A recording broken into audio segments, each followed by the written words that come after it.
everybody. Hope you're having a nice Saturday so far. Anyway, let's get started.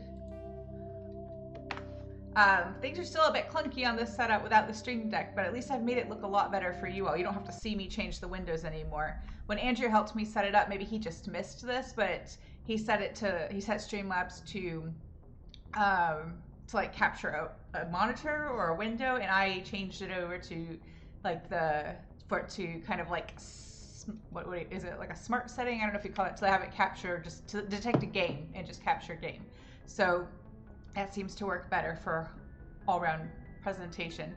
Anyway, hi, if you don't know me, I am Emily. I am primarily a music streamer over on my main channel, which you will find linked in all the various places. I'm a clarinetist primarily. I play a little flute sometimes. I practiced some flute on the stream yesterday.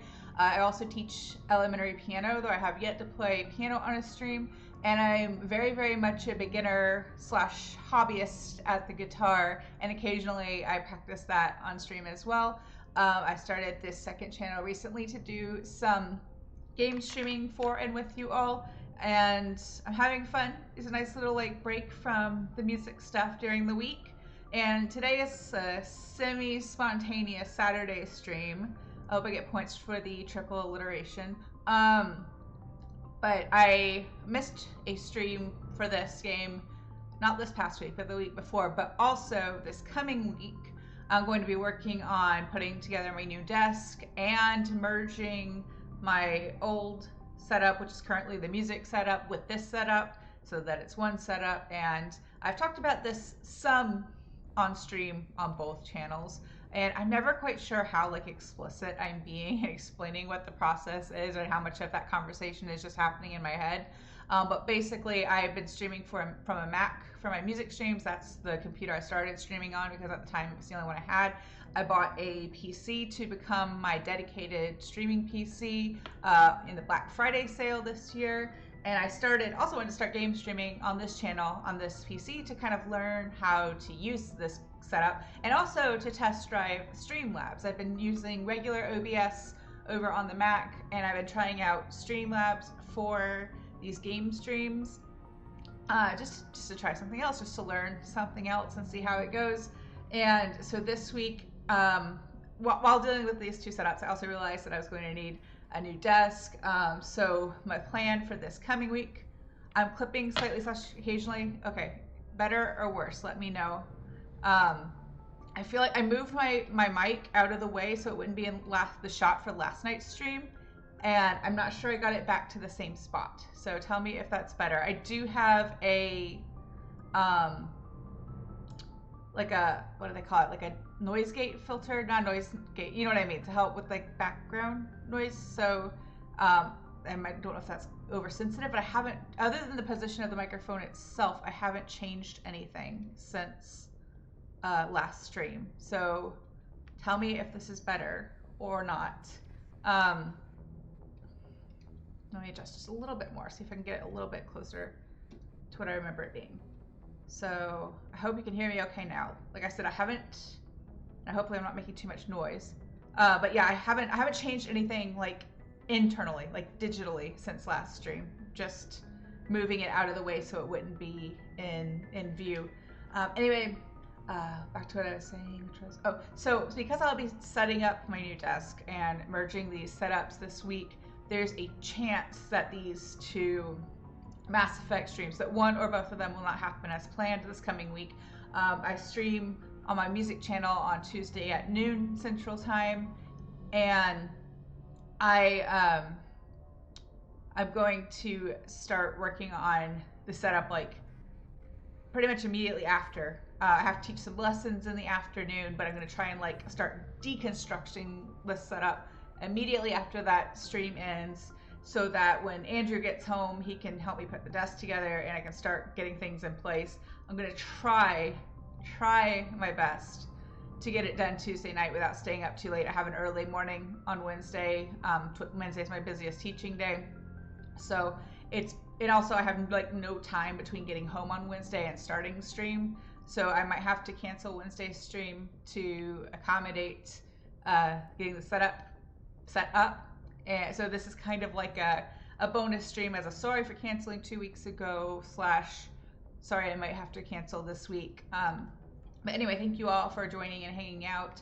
And today I'm going to pick up where I left off with the geth incursion, and because I think we had one of those outposts left to deal with, and then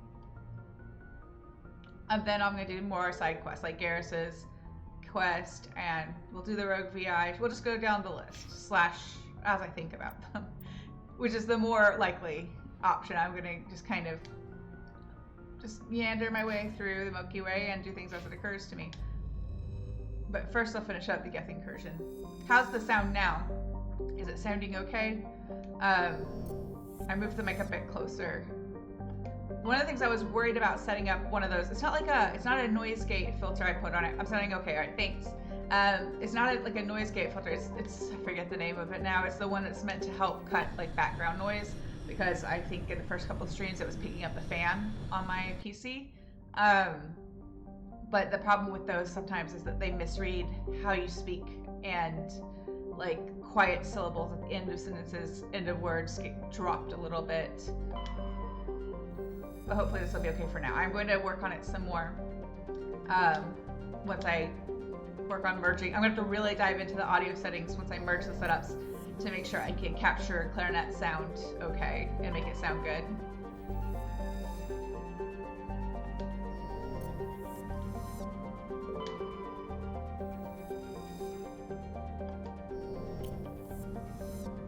I always try to scan the planets in like an order that makes sense so I don't have to forget which ones I scanned, and I still almost always forget which ones I scanned and have to double back.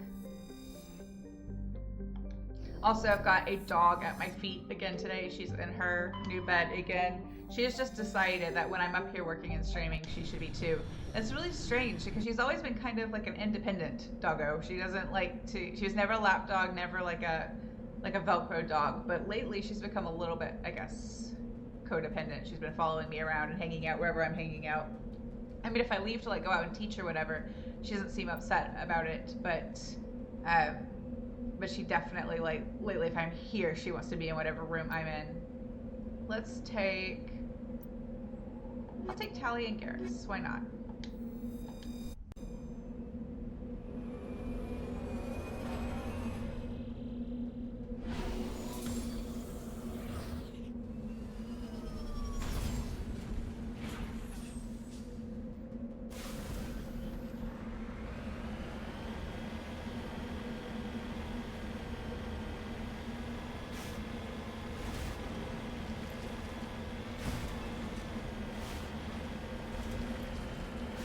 Oh, I should look at the map first.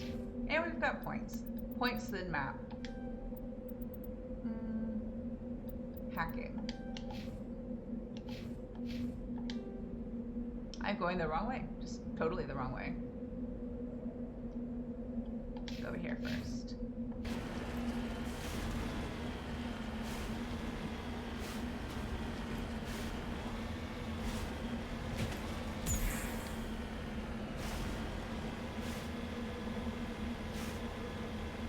I hope you all are having a nice day today. If you were at my stream yesterday on the main channel, I was struggling. I was just so tired by the end of the day, and like focusing was not good. Trying to form sentences that made sense was not good. Playing was decent though at times. For not having played my flute in a couple months, I think it was decent. Respectable. And then my eyes were drying out, my contacts were bugging me, and it was just like all around it didn't feel like a cursed stream, but it felt like a how's a good way to put this? Like every little thing that could be not quite right would just be not quite right. Not catastrophically wrong, but just not quite, it didn't quite gel, it didn't quite, like there's some streams where I feel like I'm on stream, I'm playing, and things are just going well. Like Friday a week ago, that last stream before my audition, like rolling the dice to practice the excerpts, was really fun for me. And it kept it interesting. It kept stream interesting for me. Like on my end, it kept the practice interesting. It felt like It also took the responsibility off me to figure out what to do one minute to the next. The dice told me what to do, but I had fun doing that, so I hope you had fun watching me practice that way. Oops. Oh, I'm gonna lose. Yep. Give it. I want it. Give me the stuff. Oh, I almost had it. There we go. I'm gonna figure out more ways to, Lead the way. like more practice streams with dice rolling. I thought it was kind of fun. I don't know if literally anybody else besides me enjoyed that, but it was kind of fun to do. And it was just a simple way to like mix it up a little bit. So I'm gonna come up with other ways to use the dice for my practice streams just to make things interesting. Oh, okay, well that's good. I feel the same way. I'm sorry you crashed yesterday. I'm sorry that you were that drained. And I'm glad that today you have clarity. I hope it's the good kind. Sometimes clarity is like super helpful and positive, and sometimes gaining clarity means we realize things that we've been trying to avoid or ignore or didn't want to know. So I hope it's the good kind. I did not like, I think I like crashed out last night too. But I didn't like oversleep this morning. I woke up at a reasonable hour. I woke up at like 7:30, which is what time I kind of wake up most days. And I went to bed like, I guess around probably a little bit before midnight. Heading out. And I kind of wish I'd slept in a little bit, but I feel rested and I feel much more coherent than I did yesterday. I think I am being more coherent than I was yesterday. These hate me today, don't they? There we go.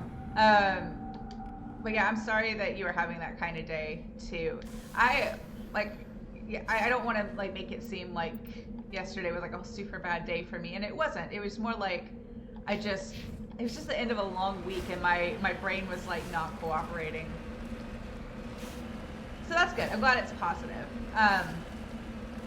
Yeah, I was reading about, what was it? It was something I saw on TikTok. TikTok is like such a black hole of like interesting information and misinformation, straight up lies, but also like interesting things that are true that you didn't know.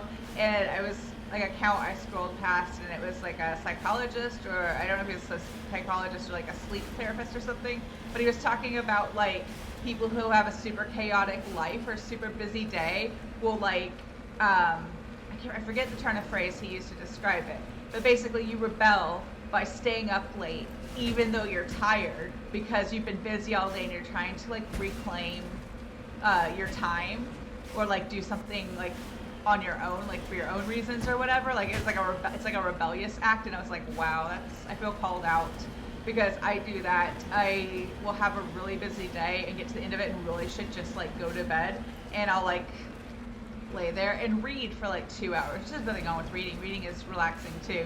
Or I'll like start working on something else, or I'll decide that that's the time to deep clean the kitchen. Things like that that just don't make sense. Is this a boundary? Am I gonna get in trouble? Don't care. Going anyway. But it was it was like, I just sort of like called out. I was like, I definitely do that. I definitely have like these really busy days where I've been doing like other people's things or things other people have asked of me, and then I really should just call it quits for the day. And it's like, no, actually I'll just stay up doing this random thing. I used to be like, as a kid, like my favorite part of school holidays was like staying up late. I would stay up until like 3, 4 in the morning, either watching TV or reading, and then sleep until like noon. And the problem now is like, I find it difficult to sleep that late. So if I stay up that late, I'm just going to be tired.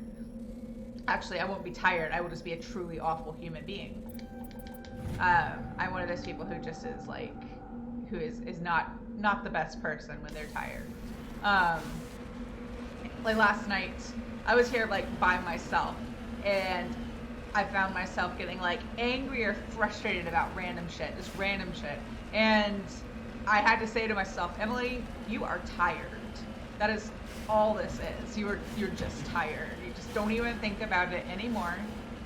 Just put it aside. Like this morning, like doesn't even matter. This afternoon doesn't even matter. The things I was upset about for no reason.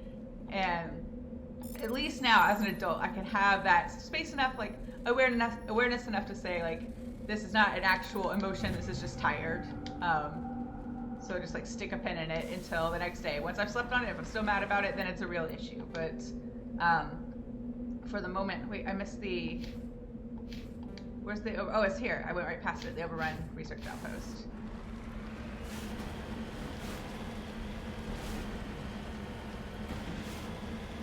So I don't know if this is everybody, but like for me, I've realized that, for me anyway, like if I feel really tired and drained in the middle of the day, and it's been like a normal day, then I'm just hungry. It's time to eat a snack. It's time to have lunch or whatever. But if I feel like angry at the end of the day, then I'm actually tired. And it's like this displaced, like. That's displaced, but like I have to remind myself to process things correctly, I guess is how I could say that.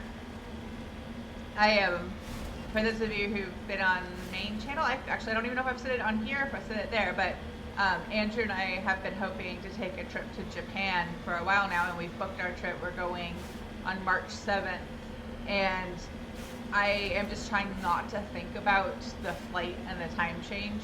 I'm trying to just like visualize past, like getting us to the airport successfully, and then getting us there. I don't even want to know just yet what that time change is going to do to me, like in terms of irritability, you know, and being like not the most fun human being to live with. I'm hoping I'll sleep on the plane. I don't typically sleep well on planes, but I'm hoping I will. If anyone has made that flight before from the U.S., particularly like East Coast to Tokyo, let me know about your experience.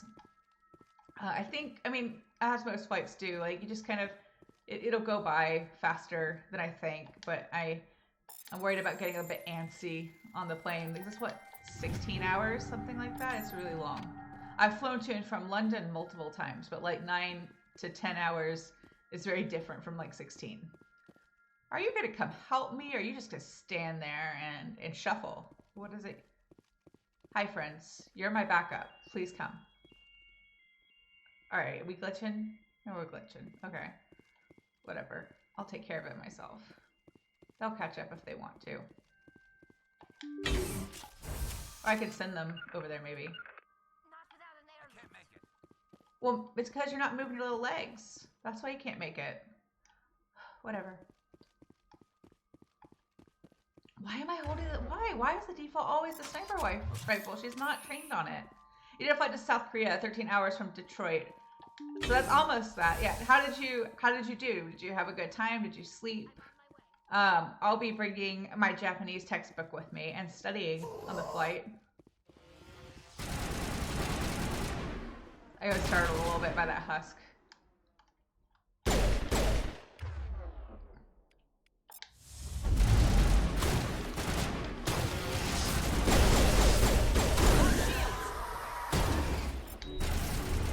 Uh-oh, that one's farting electricity right next to me. Shepard, hit! Yes, I know. Let's run over here. Oops, bumped my microphone. I guess it got me with its electricity when I was trying to run by. Anyway, that's fine. We need to reload anyway, so that maybe, yeah, now they're following. Okay, now we're good. Excuse me. Yeah, watch the movie, eat a meal, sleep. Yeah, that's not bad.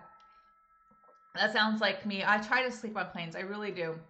But I just can't. Even with earplugs, it's like the sounds, like it's the wrong kind of white noise for me. Like whether it's like the air system or whatever. I just find it to be really loud, and I can't sleep. So I usually just doze, watch movies, and eat the food when they bring it. I'll grab snacks for sure to bring. it won't be. It really won't be that bad. I'll make sure I have plenty of books downloaded to my Kindle and plenty of movies to watch. I'm going to bring my MacBook, my laptop with me, so I might even stick like a couple streams that need to be edited on there to work on if I find the time. Because those do like kind of pass the time pretty well, so why not? Excuse me. We'll see.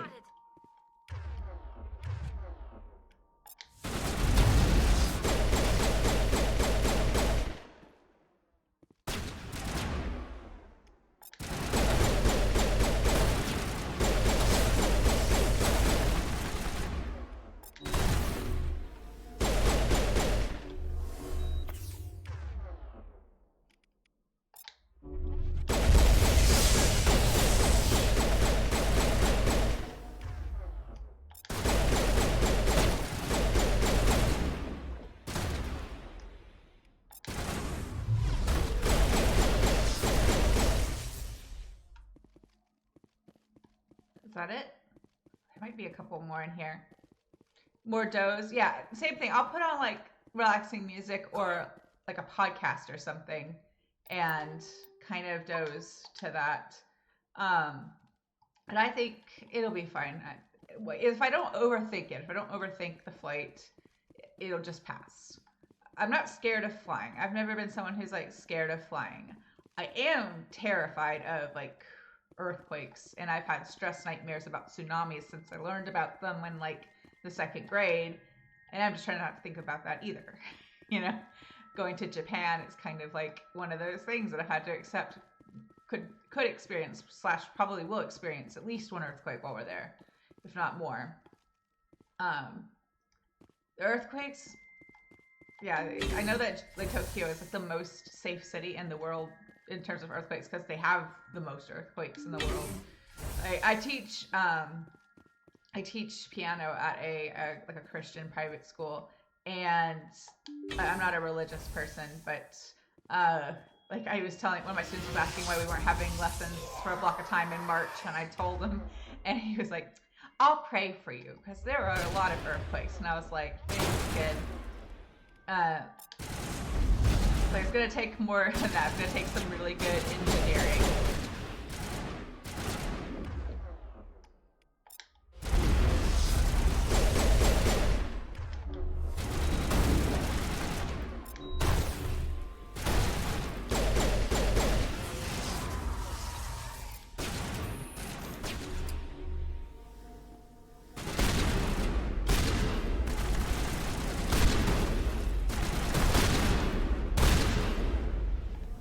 I guess Tali and I are going to work out our aggressions with our shotguns on these husks. It's kind of satisfying when you knock them over.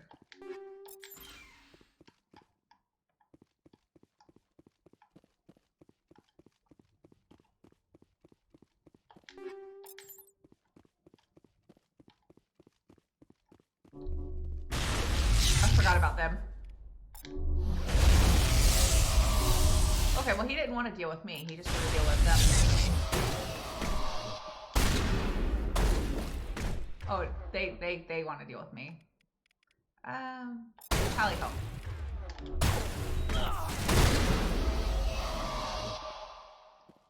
That's an interesting sound. I don't remember that particular sound effect playing it without the headphones. I guess that's the geth making that sound.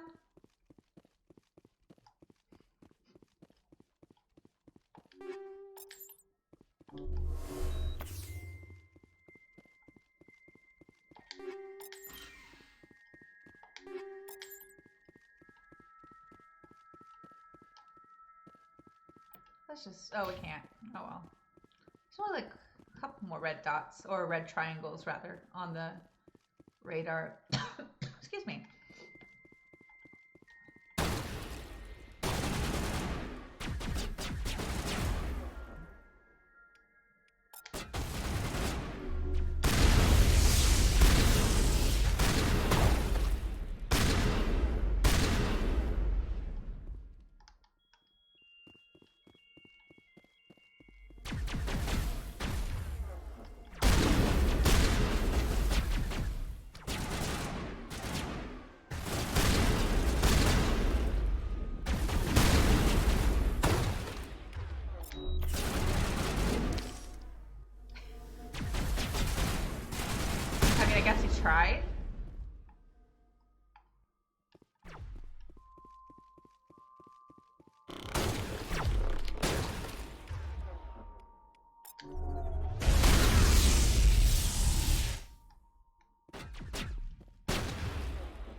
I'll catch up on chat just a second.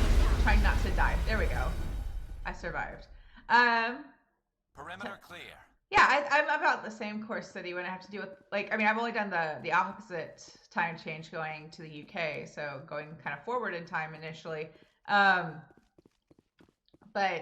yeah, I'm the same way. Like, once I get a regular night's sleep, I'm usually fine. But yeah, it's the reverse, right? So that's what when I travel to, like, when I go east, like towards the UK in the past, once I got there, I would need like a really long sleep, and then I would be like more or less aligned and good. But like going west, coming back to the States from the UK, after a good night's sleep, I was fine. So I imagine it'll be the same way. Adjusting to Japan time will be easier than adjusting back to national time.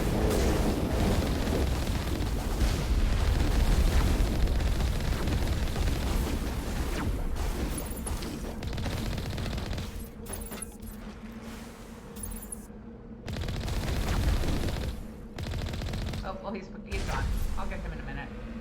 It should really not use he, she pronouns to get there. It or they, I guess. I think it though. At least within the context of the game canon, the geth are all like Legion is it. Although at one point there are characters that refer to Legion as he, but Tali will correct you to it. But the Quarians don't really always treat the geth respectfully. So I don't know if they're the ones to trust.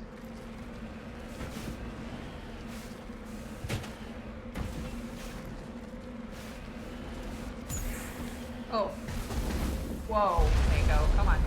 Don't go back that way. Go back that way. Go back. Alright, or don't. Go this way. Poor brave geth. Strange. I expect one of these outposts. How do we get out of the car? Operations for this incursion. Hold on. This receiver's picking up some kind of transmission. Based on the signal strength, I'd say it's coming from inside this star cluster. It must be a message from the primary geth base. We can use the signal to lock onto its location and take them out. So we just teleported back up here. Cool. The game assumed that I wouldn't just slide off the side of the little mountain. I think that's it for this planet.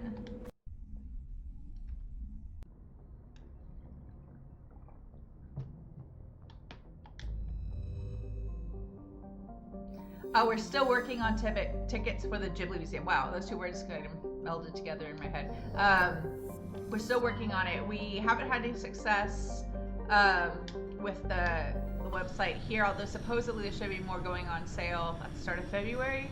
But I bought a guidebook that I've been reading, and they recommended reaching out to travel agents for tickets because they have the hookup and can get them more easily usually. So we've Andrew's actually been taking care of that. He's reached out to a few in the area to look at getting us tickets. So we're gonna do our absolute best to go because I really want to go.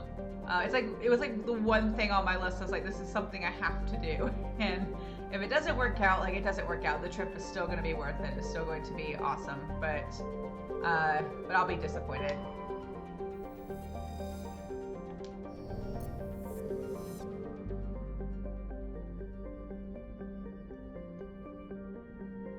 There's usually an asteroid or something in these asteroid belts that you can scan. There it is, but sometimes not.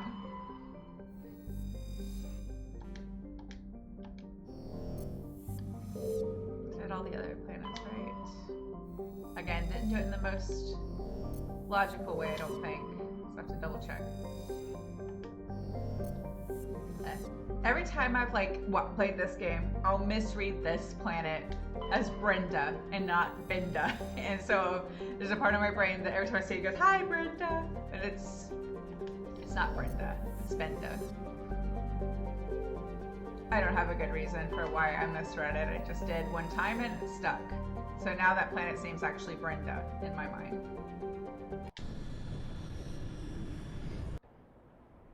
Let's see that time to Garrus and Tali. So how about Rex and Kaden?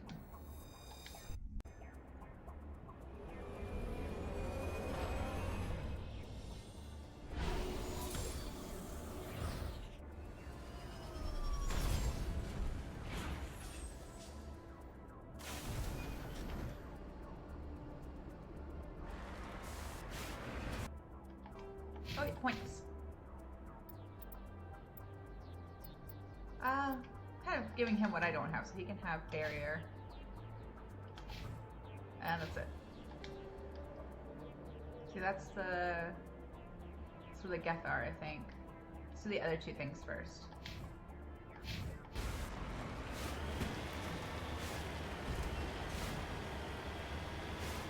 I could go around. I'm gonna go around. I know. Almost did it anyway, but I know if I try to drive up the side of that, like, cliff face, that the maker's not gonna be able to make it, and I'll end up going this way anyway, but a part of me almost did it anyway.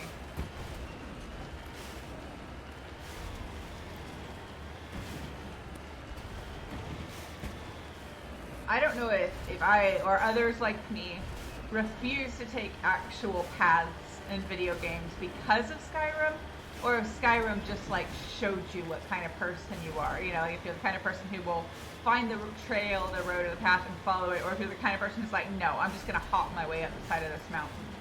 I'm 100% a mountain hopper myself. But it just didn't make sense to me to go around when I could go over.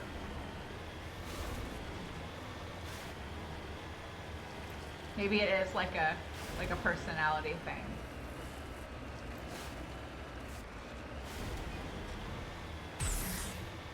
Oh, that was weak.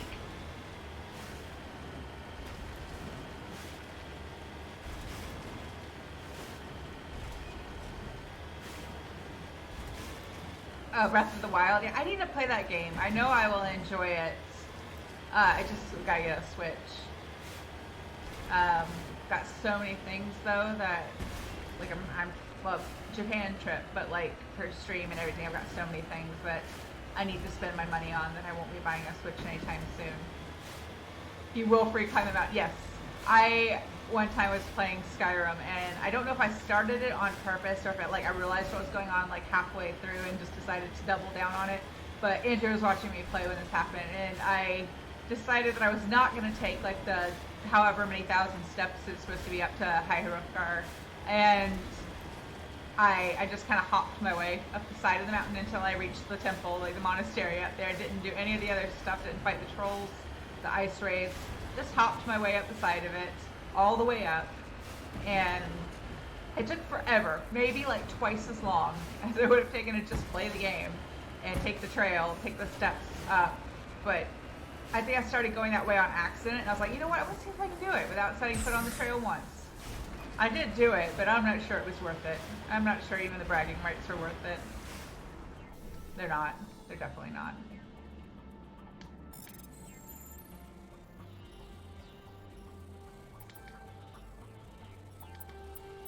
No move. There we go. Forgot where I left the Mako for a second. Let's look at the debris. Then we'll deal with the gap.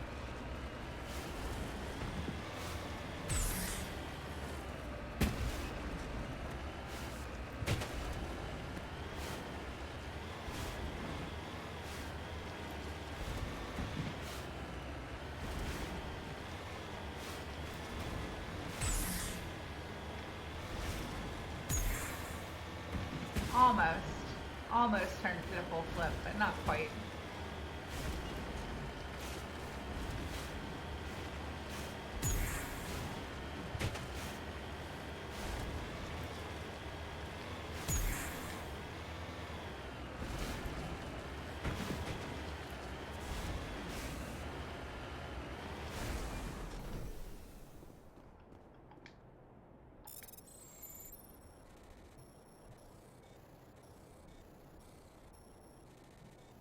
I picked the wrong spot to wait.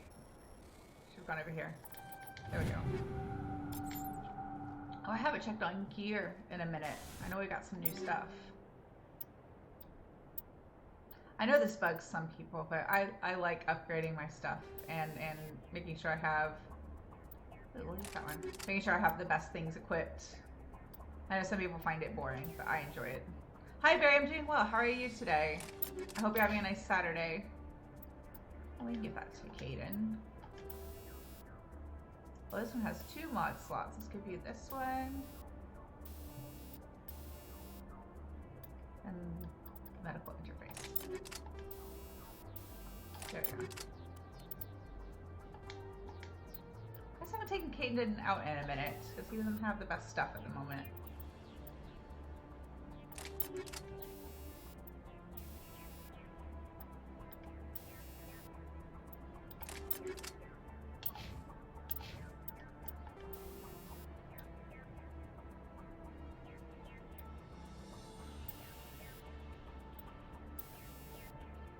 I don't need 2 combat scanners and 1 gun.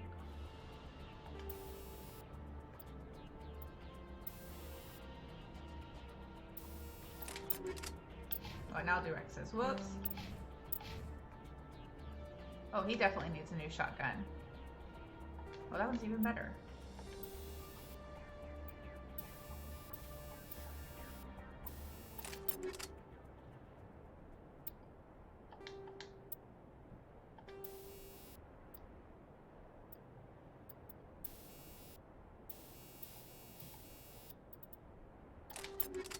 There, I think we're good. So next is the exclamation point, which I believe is the geth outpost. It wasn't showing up correctly.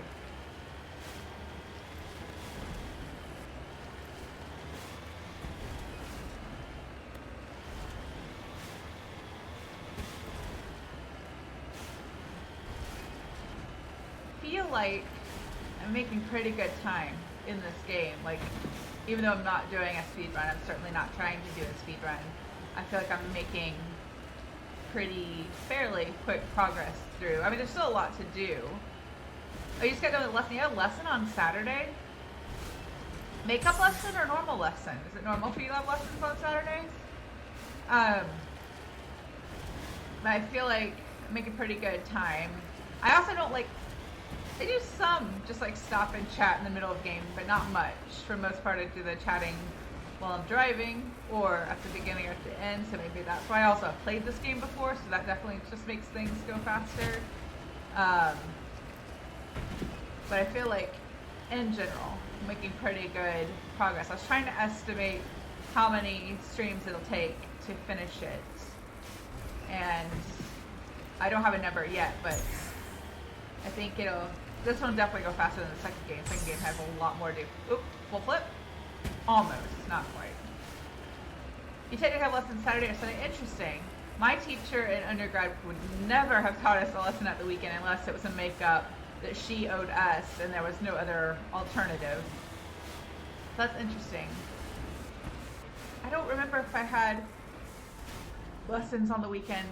I think occasionally I may have had a makeup lesson on a Saturday or a lesson on a Saturday because it was the only time that we can make it work for post-grad, but I don't think I ever had a lesson on a Sunday. So interesting that your school's flexible that way. I have like mixed feelings about those sort of things because I feel like if I were the teacher, I wouldn't want to teach on Saturday or Sunday because I would want to have days off to like disengage, decompress for myself, and I would also want to set that example for my students, so they should take a weekend, take time to disengage, decompress. If there's someone who wants to always practice at the weekend in addition to during the week, then like maybe guide them towards using that time to practice stuff for fun, practice things that like are not the kind of things they're working on during the week, just to like get something different. But everybody's different. Everybody's schedule is different. It's not with your professors, with your teacher. Oh, okay, I see. So not your like college clarinet professor, but like your private teacher pre-college, if I'm understanding that correctly. I love how this armature colossus is aiming at us from the wrong direction. Anyway, but at the same time, like if a student needs to like, if it's better for them to like reduce their workload during the week a bit so that they can then put some of that work at the weekend so that they can still keep a more relaxed pace during the week, then I would want to encourage them to have that awareness and do what's best for them.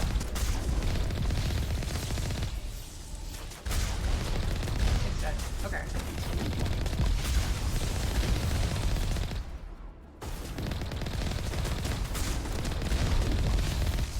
Deal with these guys.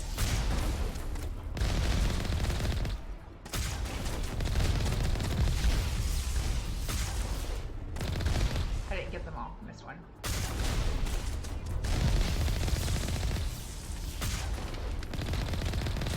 Oh, poor Mako's on fire. Hang on a second. Poor Mako. I was not even paying attention to the health bar. I'm glad I checked it.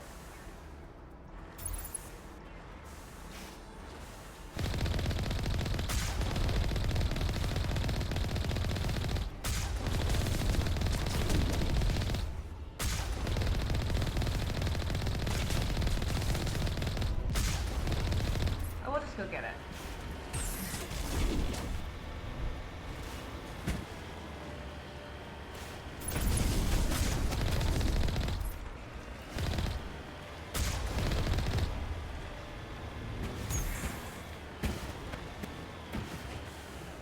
If you don't just plow the Mako through the Colossi or the Armatures, you're just not doing it right.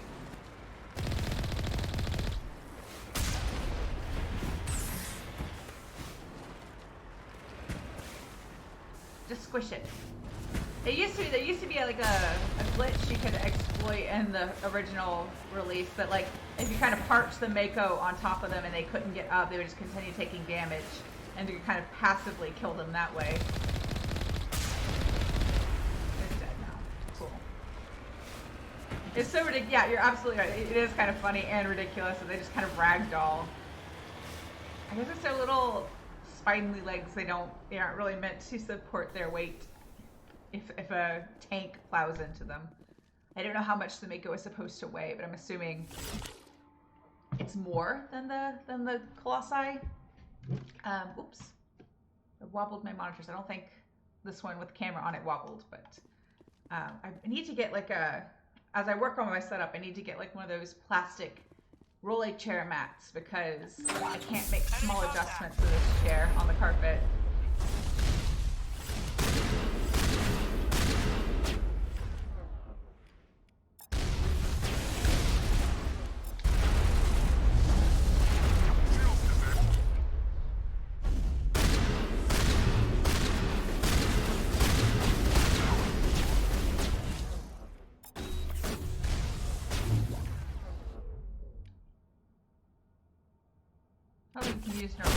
Shock on the geth, unfortunately. We could try it. I don't think it does anything.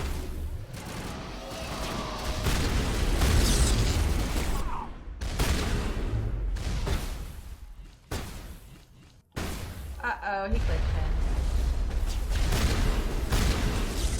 Still able to fire though, so that's impressive.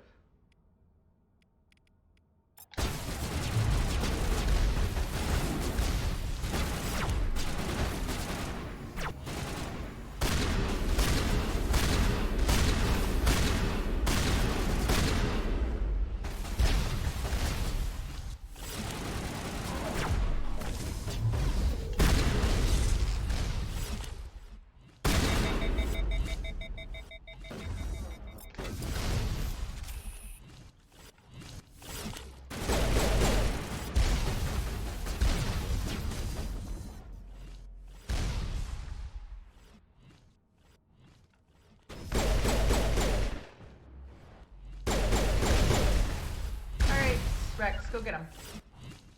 Go get him. Is he running sideways? I thought he was running sideways for a second. Shield down. Can't get an angle.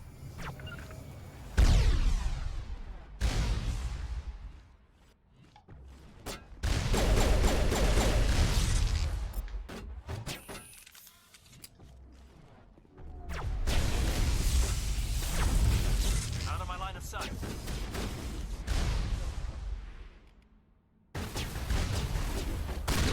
Target inside.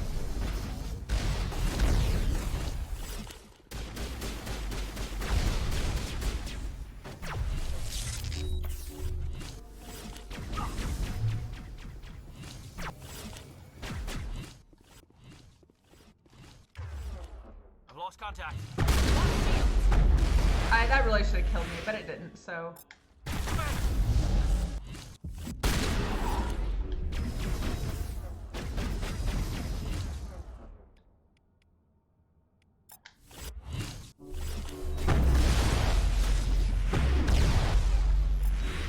guess Caden's dead. Medi-gel deployed.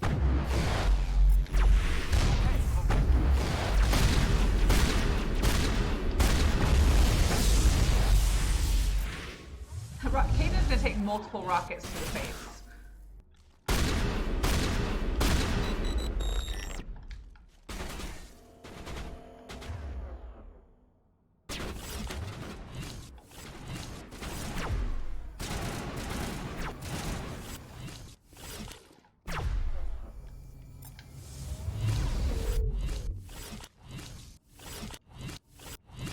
Did that Juggernaut die, or is it still hanging off the edge of the balcony?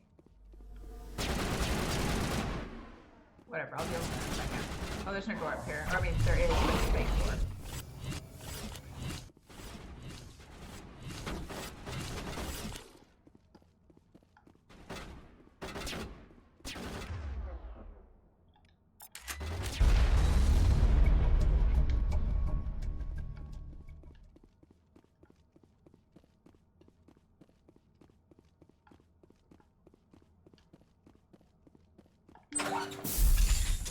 Negative contacts, Commander.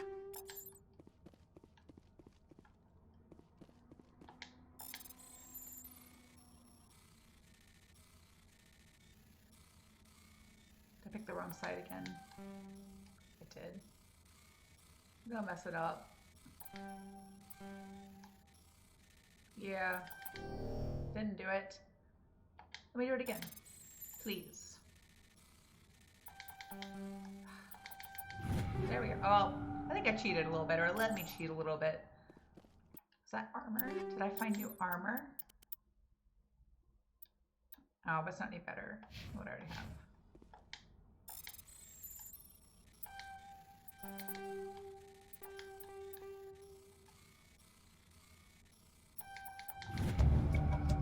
Yeah, I did phase through that last part. You know, it's like I always say, like the game glitches give and game glitches take away. Like sometimes they are in your favor, sometimes they are not. That time it was in my favor. Later it will not be. Probably in a much worse way. I'm sorry, am I done with the incursion now? I am, but I got to give Tali the data for her pilgrimage.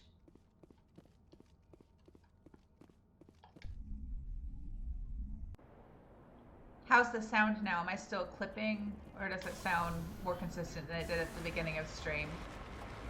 I will look into it this coming week, but just curious to know if it was something weird that was just happening at the start of the stream, or if it got better, or what the situation is. Excuse me. I'm still learning about like microphone placement for voice, but also for like for speaking voice, but also for sorry, I saw the chat and I lost my train of thought for a second. I've been experimenting with like mic placement for instruments and for my speaking voice because I don't need to talk to him. He won't have anything new to say. Because it certainly makes a difference, but I haven't quite learned what works and what doesn't beyond just like trial and error. So is it all like always like still clippy? I'm gonna have to listen to it back, but I hope it's all at least good enough for you all to understand and not hate it for today. And I will work on it for next time. Trying not to like obsess over where the microphone is when I'm supposed to be playing the game.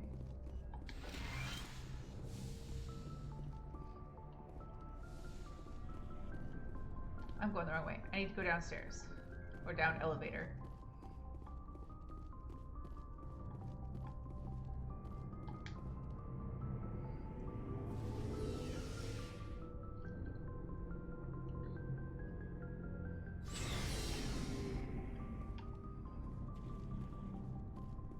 Well, let's chat with Tali first. Oh, I forgot to put in the in the title that we needed to go back to the Citadel. So maybe we'll do Citadel because we haven't been back since the first time. Citadel, then some more side missions. I think that would be appropriate for today. Is something wrong? I hate how it gives us mean options with Tali. Geth control nodes. The information you uploaded to Alliance Control? I want a copy of it. You want to bring this data back to the migrant fleet? Those files have information that could be vital to our efforts to understand the geth. It could be the key to helping us reclaim our homeworld. If I give you this data, your pilgrimage is over. You'll go back to your own people. Not right away. I'll stay with you as long as it takes to stop Saren. But my people need this. You think you can use this information to destroy your enemy? Not right away. We will need to study it. It could take years, but it will give us new insight into how the geth have changed and evolved over the past centuries. Go ahead, make a copy. My people, I owe you a great debt, one I can never repay. The only thing I can offer in return is what you already have. My solemn promise to stay with you until Saren and his geth armies are defeated. I never wanted anything more. Thank you, Shepard. Yay. Actually, let's do Garrus's personal quest and then Citadel. Yes, I did learn my lesson about overambitious titles, but this time I feel like I didn't put enough detail in it. Well, I'm trying to make them more generic but accurate. It's a hard balance to strike, isn't it? Like making the stream title appropriately indicative of what I'm going to do in that stream, but like reasonable for the amount of time I will be streaming. Today I'm not on so much of a time crunch, so I'll have a little bit more time to get to things, but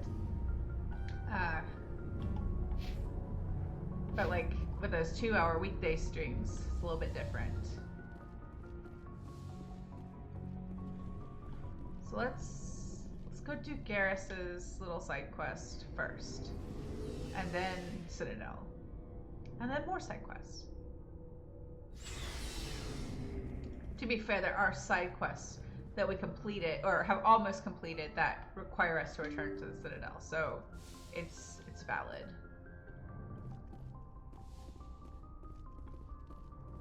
Message from Admiral Hackett, Commander. Patching it through. We just received your report. Looks like this geth incursion was bigger than we thought. They were probably preparing for a major offensive in the system.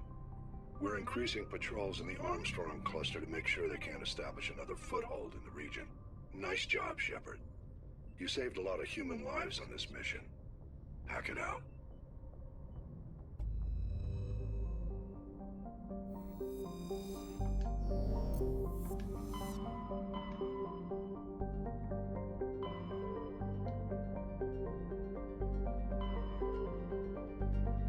Nope, that's not what I was going to do. I'm going to go... Oh, so I forgot to look and see what star system we need to be in. I forget you can't really see any quest indicators or like journal indicators in this first game on the galaxy map. Kepler Verge. Okay, that's what I thought. I hovered over it for like a split second, and then I was like, no, that's not right. It was right.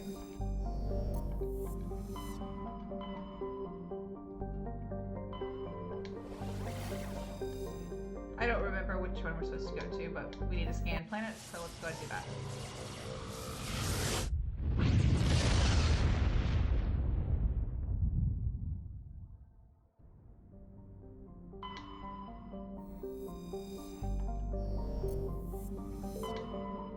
Maybe I've already been here, because this is the one I read to you. Just want to point it out one more time. You can't see it, because it's behind my camera, or the, face camera box. But I'm going to read it again, in case you weren't here for that stream. If you've played this game before, maybe you'll find this interesting, and if you haven't played this game before, maybe you can hold on to this until later in the series. I'm going to skip the second paragraph because I've already read this before, but Clinkori, however you say it, is famously claimed by the eccentric Bolus billionaire Kuman Shoal. He claims that a vision of a higher being told him to seek on Clinkori the last crypts of beings of light. These entities were supposedly created at the dawn of time to protect organic life from synthetic machine devils. The more I see insanity difficulty, the more I think, no. Hi Retro, how are you today? Yeah, at times, it's like really difficult, but I feel like in the remaster, in this Legendary Edition, it's not quite so bad. So we've already been here. I think we have to go back to, oops, we have to go back to On Trauma at some point, or maybe we're done there, and I just usually do it later. But it's not, in the original release on this game, this first game, insanity difficulty is really hard. It's a little bit more balanced, I think, in the Legendary Edition. In the second game, I find that on insanity difficulty, the second Mass Effect 2 is always challenging in the beginning. I think it gets a bit better as you get into it and as you level up and acquire some skills. But the first, it also just like the change in combat style can be a bit of an adjustment. So there's that. But you can do it. Anybody who likes playing on a harder difficulty can absolutely do it. I'm not always like a toughest difficulty person, but if it's a game I like to replay and that I've played several times, I do like to play it on the higher difficulties just because it keeps it challenging, it keeps it interesting. If you're someone who likes playing it on like easy or normal or casual or whatever, like then that's fine. It's 100% a valid choice. On this game, I like to play it on higher difficulty. Every now and then I'll play something on the hardest difficulty the first time just to try it out. I did that with Bioshock Bioshock Infinite. I played it on the hardest difficulty the first time, and I died a lot in the beginning trying to get used to it. But once I got used to it, it was a lot of fun. But then games like Alien Isolation, I think I played that on normal the first time. So not the easiest difficulty, but like, you know, a balanced one. Or whatever their equivalent of normal was. And I would like to try that on the hardest difficulty. I'd also like to go back and try Resident Evil, is it 6? That's the Biohazard one. I'd like to go back and try that one on the hardcore difficulty. I haven't done that yet. Partly because there's an achievement for it. And I'm one of those people, if I look at it, I've played it and I've got like a handful of achievements left. I have to go back and get them. Which Xbox and PlayStation and Steam know exactly what they're doing by having those achievements there. Because if you're a completionist like me, if you see you just missed like one or two, you're like, oh, now I have to play it again. I have to go back and get them. I thought about trying to unlock all of the achievements in the series, the Mass Effect trilogy on stream, but I already know I won't be able to because I won't get the one for romancing someone in all 3 games because I'm not romancing anybody in this first one, but that's fine. I'll go back and get them later. I'm gonna go with... I'm gonna take Tali and Ashley, actually. No, I can't do that. This is Garrus's miniature. What am I talking about? Let's take... No. Let's take... actually, I'll take Ashley and Garrus.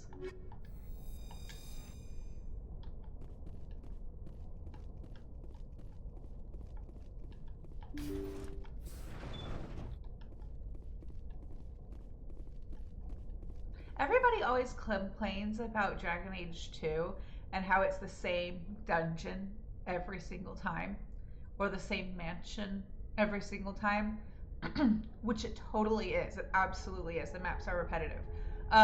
But like Mass Effect 1, it's the same ship every single time. But like, it doesn't really bother me. It's never really bothered me. I'm comfortable using my imagination to imagine I'm in a totally different dungeon or a totally different ship. But I could see why that would be annoying for some people. But it's funny how like everyone always complains about that for, in terms of BioWare games, complains about that for Dragon Age 2, but not so much this game. Or maybe they do complain about it for this game too, and I've just missed it. I just haven't been aware of it.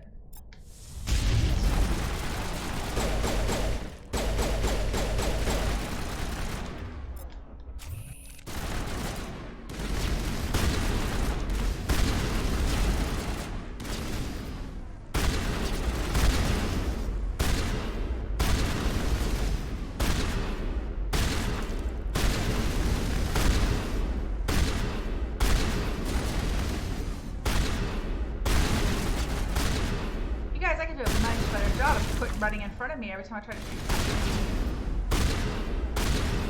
Garrus, are you alright?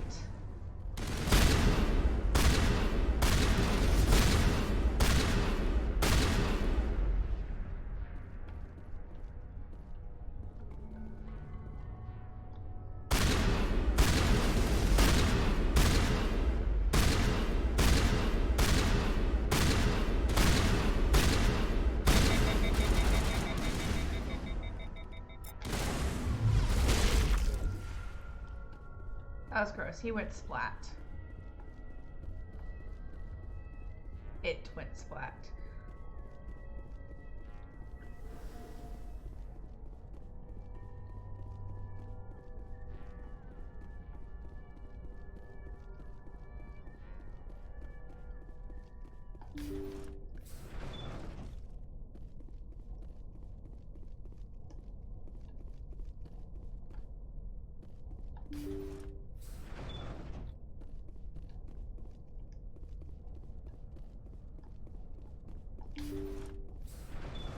Thank you. Thank you for saving me from those things. Commander, that's him. That's Dr. Saleon. What? My name is Hart. Dr. Hart. Please, get me out of here. Are you sure it's him? Positive. There's no escape this time, Doctor. I'd harvest your organs first, but we don't have the time.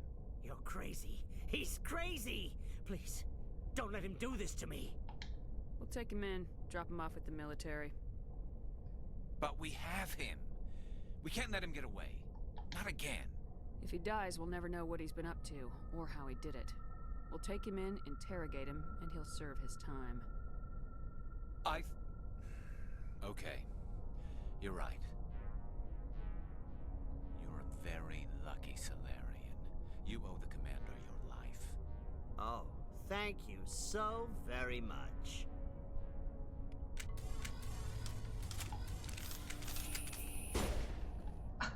And so he dies That was anyway. really funny to me. I'm What's the sorry. point of that? I was gonna shoot him, and then I was like, he's not even attacking us. He's just running away into a dead end. He's not even gonna be able to get away. And then Garrus just gets in a little pew, and he's done. And it was just, sorry, it made me chuckle. I think normally he attacks, like he turns and starts shooting at you. But that time was a little bit You can't predict anticlimactic. how people will act, Garrus, but you can control how you'll respond. In the end, that's what really matters. Yeah. I don't think I ever met anyone like you, Commander. Well, I guess we're done here.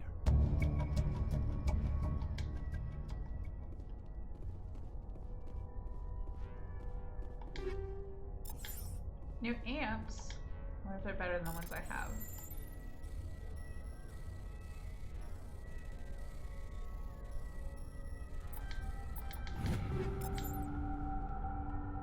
Ooh, more stuff.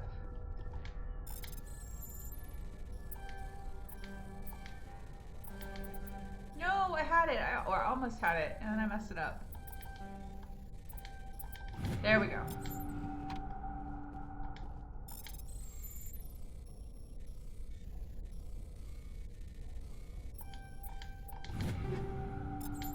Cool, so let's see what we got stuff-wise.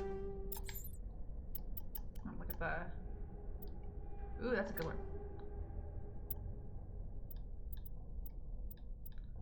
Still no better armor.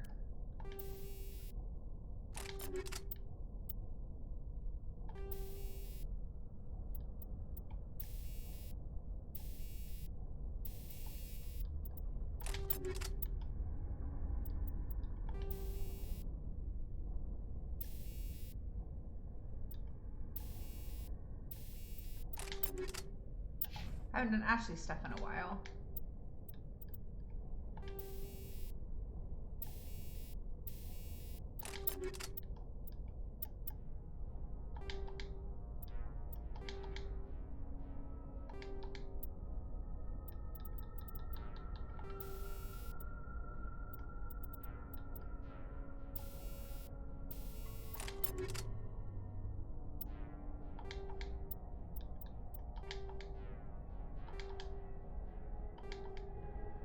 Why can't I switch it?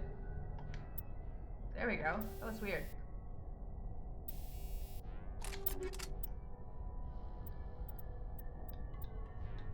Haven't found any good heavy armor in a while. I think Garrus' stuff is more or less up to date. Nope, maybe not.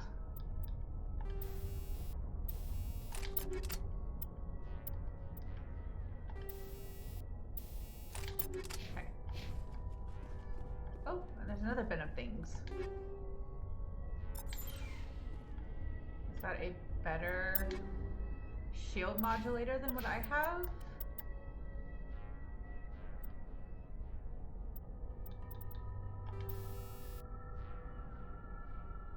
I didn't have. I was supposed to have the shield modulator selected. I swear it changes them sometimes after I pick them. Whatever. Oh, points. Points for Ashley. Give her some more combat armor. Fitness. For Garrus, it's just assault training. And sniper rifles.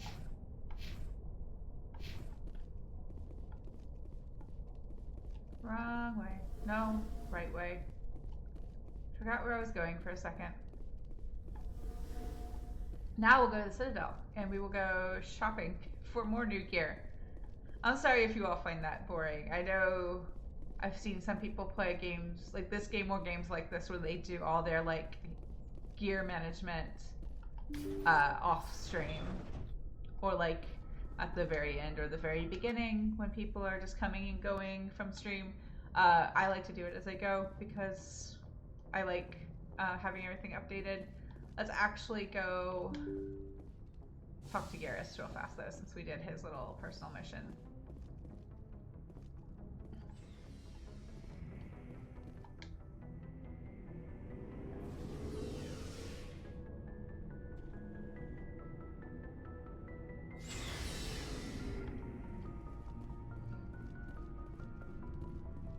Commander, I wanted to thank you. What for, Garrus? For everything. Taking me with you, letting me be part of your team.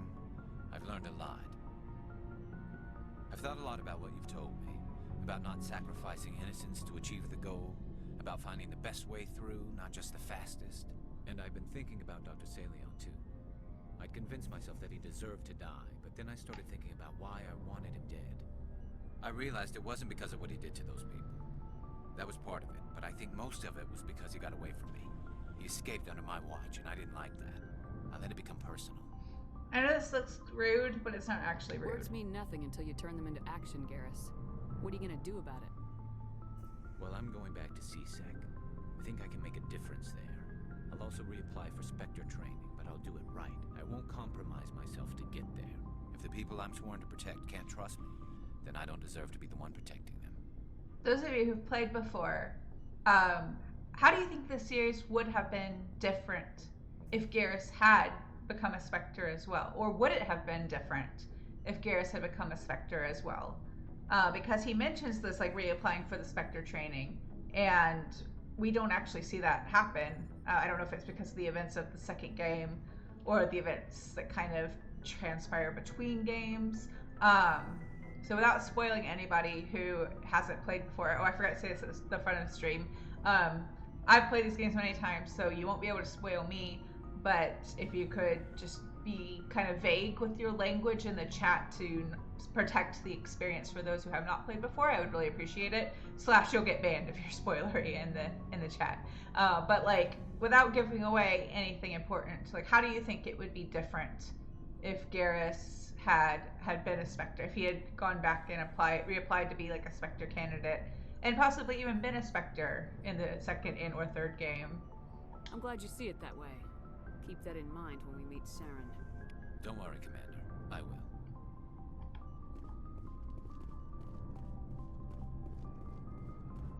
Time to go to the Citadel.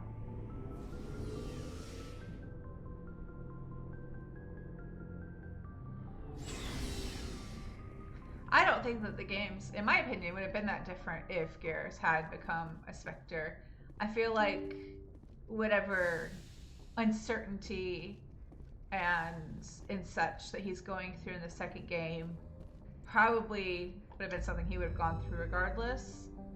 And I think that the confidence that he kind of finds by the third game also would have happened, you know?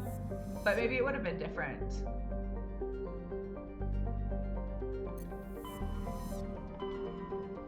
I do all the systems, I think so.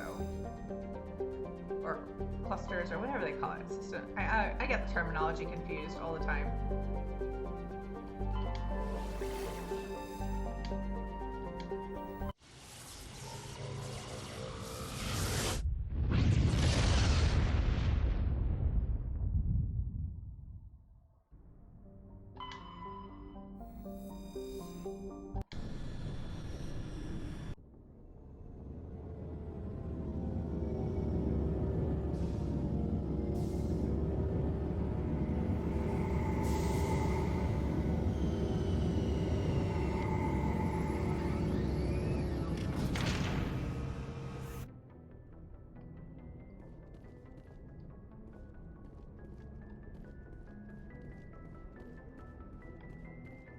So let's see, shopping on the Citadel. I'm going to take Tali, because she is still wearing like her default armor, because we have not found any good Quarian armor yet. And I'll take Liara, because I haven't taken her anywhere in a while. Actually, I didn't even look to see if we had any Quarian armor now. No, we haven't found any Quarian armor yet this game. Equalizing interior pressure with exterior atmosphere. Logged. The commanding officer is ashore. Exo Presley has the deck. So the reason I have delayed coming back to the Citadel is with this conversation right here. I always come back too soon and I don't have enough charm to complete it the way I want to. So let's see if we can do it this time. Rear Admiral Mihailovic, 5th Fleet. We weren't told to expect you, sir. I would have prepared a formal greeting. Spare me the pleasantries. I command the 63rd Scout Flotilla. You and the Normandy were slated for my unit after shakedown. Then the Council got their paws, claws, tentacles, whatever. They got them on our ship, and you. I still serve the Alliance, sir. As a Spectre, I can advance our interests to the Council. You still know what color your blood is, Shepard? I don't begrudge the politicians' decision to throw you to the Council. It's an opportunity. I do begrudge this over-designed piece of tin, though. The Normandy is a fine ship, sir. She's served us well so far. It's a gimmick, Commander. Useless in a stand-up fight. This experiment diverted billions from our appropriations bills. For the same price, we could have had a heavy cruiser. But no, we had to make nice to the Turians, throw money at a co-developed boondoggle.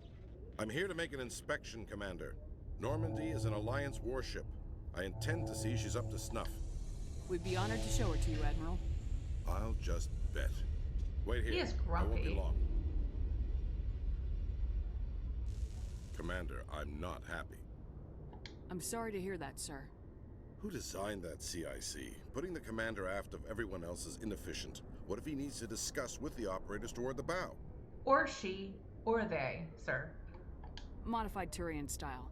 They prefer commanders looking over their subordinates rather than in the middle of them. We wanted to see how effectively they can command with that setup. Reasonable goal, but they should have studied that in a lab rather than on a frontline warship. I had to shake my head at that drive core of yours. 120 billion credits at element 0 to make this thing able to move without giving itself away. You realize we could make drive cores for 12,000 fighters with that money? What good is it to hide for a few hours anyway? Useless. We can loiter in an enemy system and monitor traffic or drop infiltration teams on enemy worlds. Normandy could be more effective than the Solarian STG. Maybe. But that's not the job of a proper warship. We're supposed to find and kill the enemy fleet, not count how many times their garrison goes to the bathroom. And we need to talk about your crew, Commander. Krogan? Asari? Turians? What are you thinking, Commander? You can't allow alien nationals free access to Alliance equipment? Between Saren and the Geth, we have enough enemies out here. Treating other species with suspicion and distrust won't win hearts and minds. That assumes the hearts and minds are worth winning. Rude. That hasn't been proven yet. You have anything else to say, Commander? Any other justifications for the state of this vessel? I think Normandy is a good ship, sir. Even if you disagree, you have to see that her joint construction and multiracial crew make the Alliance look better. Your job is to look good, Commander.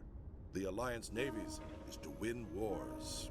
I'm not convinced Normandy isn't a waste of taxpayer money, but I am convinced that you believe otherwise, and that you'll use it to its best ability. I'll be submitting a report to the Joint Military Council. It will not be as negative as I'd planned. Good hunting, Commander Shepard. Make us proud. He is a little grouchy.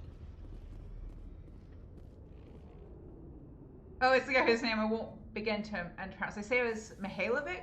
Is that how he said it?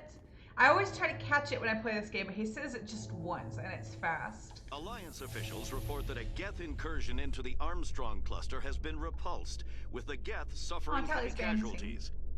She's nervous bouncing. In the event of future geth activity, the Alliance plans to maintain a strong security presence in the area.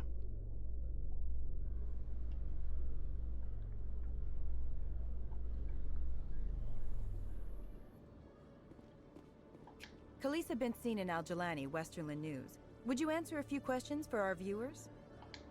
What sort of questions? People back home have heard a lot of wild stories about you, Commander. I can give you the chance to set the record straight. What do you say? I think it does add, like, another, like, Paragon point to your interaction, like, to your experience from that interaction, but I don't think it's a major thing.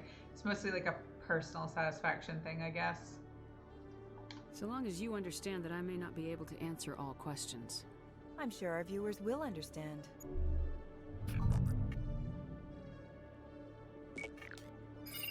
Humans have been trying to get the respect of the galactic community for 26 years. With that in mind, what are your feelings on being the first human Spectre?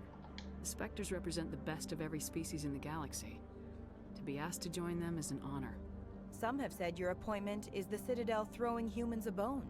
Have you encountered any situations where the Citadel asked you to place its needs before the needs of Earth? The Council is concerned with the needs of the whole galactic community. We're part of that community now. Our needs are on their agenda, but we're one of many. You really do believe that, don't you? You've been given command of an advanced human warship for your missions. Is there anything you'd like to say about it? Actually, the Normandy was co-developed by human and Turian engineers. Its design incorporates many innovations, all of which are classified, I'm afraid. So the Turians have knowledge of the Normandy that is being kept secret from the Alliance public? Do you think it was appropriate to hand Earth's most advanced warship over to the Citadel? I wasn't aware it had been handed over to anyone. I'm in command, and last I checked, I'm human. Same goes for my crew. Human, yes, but you do work for the Citadel now, Commander. Speaking of your new job, did the Council order you to sabotage human research concern on Noveria? Oh. I must not have talked to her after playing Noveria before. It's interesting that she asked about it. I'm afraid I can't discuss the details of my missions. So you were there on a mission from the Council? That's very interesting. Given your recent experiences, do you think humanity will ever get the respect it deserves from the galactic community? Respect's a funny thing. People always assume they deserve it. The truth is, respect is earned. And I firmly believe we can earn it. You're an idealist, Commander, but a sincere one. I hope you're right. One last question, Commander. Rumors back home say you're tracking a rogue Spectre named Saren. Do you have any comment on that? I'm afraid I can't comment on whatever my current assignment may or may not be. Don't worry, we'll find out. The eyes of Earth are on you. Don't let us down. Thank you for your time, Commander Shepard.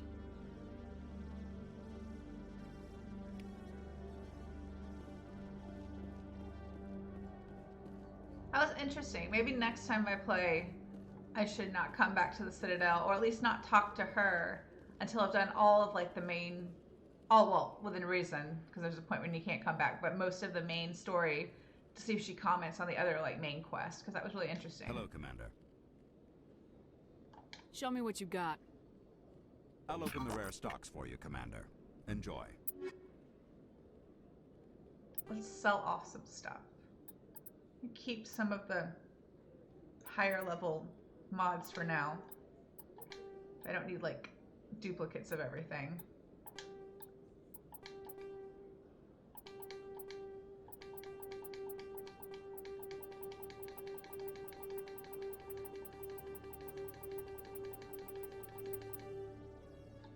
Cool.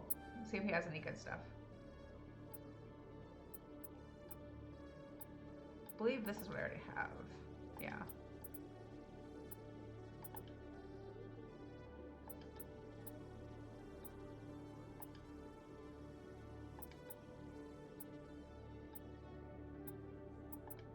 Is that better than what Liara has? No.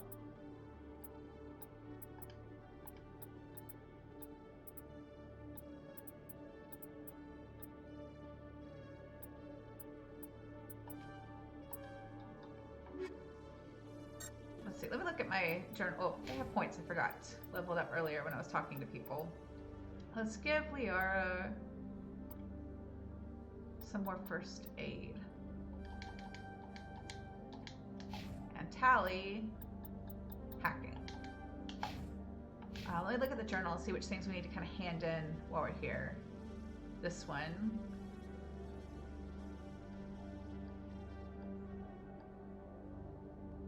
Oh, I need to talk to Helena Blake. So it's those two, I think. Nasana Dantius and then Helena Blake. There might be others. I'll check it again before we leave. But first, let's go. We'll go find Nasana first.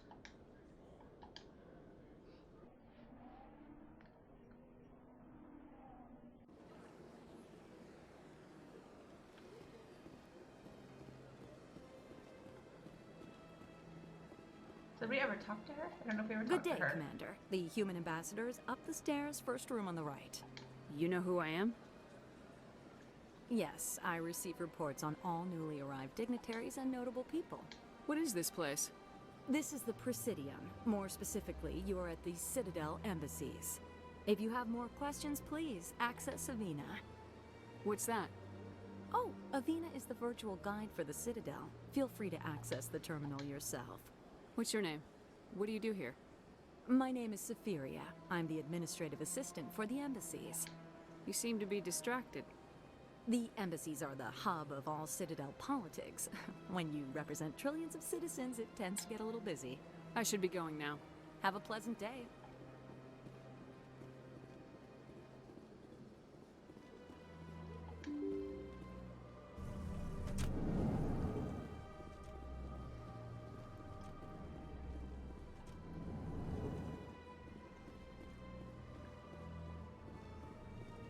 Commander Shepard, I am Nasana Dantius.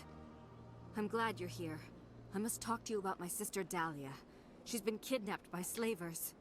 Dahlia's dead, Nasana, and I know she was blackmailing you. And I was all set to try to manipulate you into hunting her down for me. But I guess that won't be necessary now, will it? You wanted your sister dead?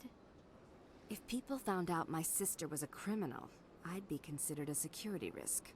They'd revoke my clearance, or place me on administrative leave until she was apprehended. I shall transfer a little something into your account as a token of my appreciation. I'm sure you'll find the amount satisfactory. You're a diplomat on her way up the ranks. Could be handy to have a Spectre who owes you a favor. You make a good point. Anyone can come up with credits, but I can give you authorization to purchase prototype Asari mods. I will get you added to our manufacturer's preferred client list. I think you'd be very interested in what they have available. Goodbye, Shepard. It has been a pleasure doing business with you.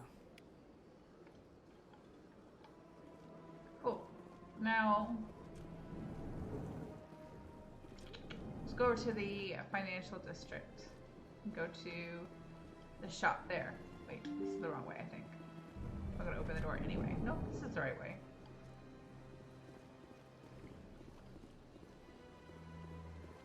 I feel like a big chunk of the learning curve in this first game is learning how, like, just learning your way around the Citadel. So if you're playing it for the first time and you find yourself getting lost, I feel like that's totally normal because I got lost a lot the first couple times I played this game. But then it's kind of a shame that the Citadel gets simplified a bit in the subsequent games, but I guess it's kind of necessary.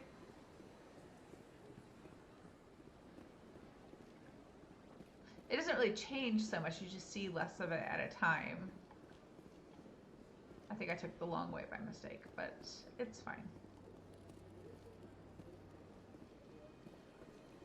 I don't know that we ever talked to Avina, so let me do that while we're here. Welcome to Presidium Tourism Terminal 3. Here in the financial district, a number of businesses offer various goods and services to their exclusive clientele. The statue you see before you was commissioned to honor the Krogan soldiers who gave their lives to protect Citadel space during the Rachni Wars. In the aftermath of the Krogan rebellions, several embassies petitioned to have the statue removed. However, this motion was eventually quashed by the Council. Tell me more about the Krogan rebellions. In recognition of their efforts during the Rachni Wars, the Krogan were granted several new colony worlds by the Council. Over the next 400 years, the Krogan species began to expand. Blessed with an extremely high birth rate. Oh, I their remember. Yeah, numbers we did began have that to swell. conversation about Avina. She's Faced pretending with to be a critical VI. overpopulation crisis, the Krogan started a violent colonization of nearby worlds Avina's the inhabited actual, by other council like, species. secret overlord, The Krogan evil overlord of rebellions this had entire begun. game. I think we did talk to her, For a but full century, I feel like the council different and its Avinas member have different species conversation fought to bring topics, so the maybe we Krogan talked to under this one, but control. not all of them. I really don't With the remember. aid of the newly discovered Turian Empire, they were ultimately successful. We'll just That's leave it all there for now. then. Thank you for using Avina. I know Have that a pleasant day. when you talk to her the first time, or hit all the conversation points with her the first time, you can get like some codex entries and like a small amount Commander, of experience it points. is good to see you again. Would you care to see some of its fantastic items today? Show me your items. Oh, this one is pleased to do so, human. You will not be disappointed.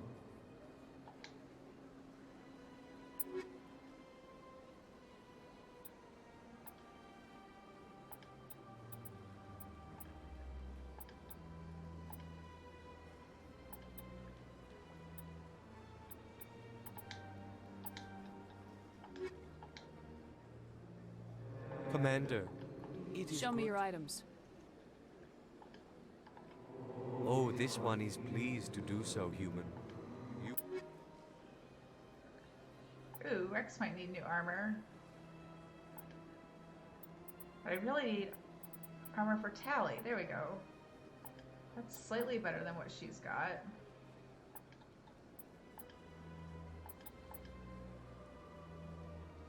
Oh wait, that's Turian. Whoops, this is the only one that's Quarian. It's a little bit better.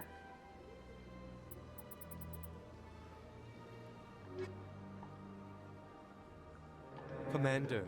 Show me your items. Oh, this one is...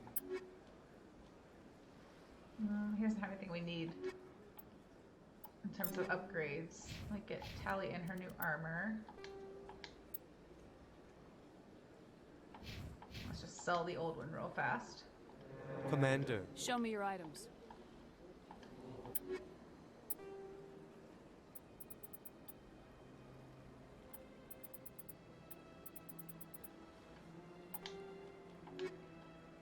Alright, now let's go... Oh, there's Helena Blake. I thought we passed her like multiple times when we were here before. Hello, Spectre. I have a business proposition for you. How did you know I'm a Spectre? Word travels. Your name comes up in certain circles. I'm acquainted with a pair of powerful crime bosses. They're hiding on remote worlds, and I have the coordinates. You could do the galaxy a favor.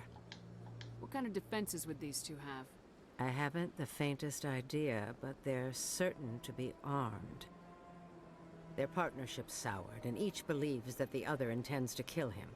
They will be well prepared. You're obviously with them. Why don't I just arrest you instead? Arrested for what?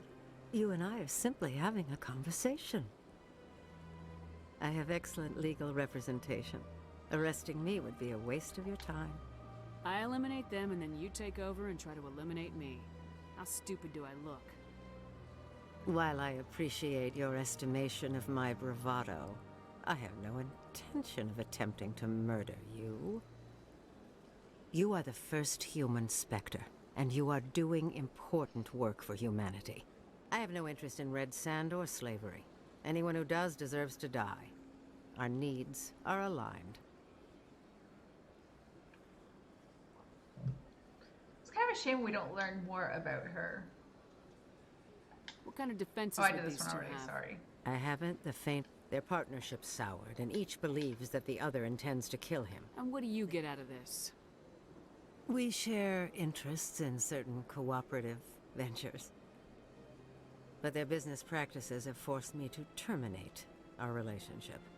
Once they are dead, I will manage our organization in a more tasteful manner.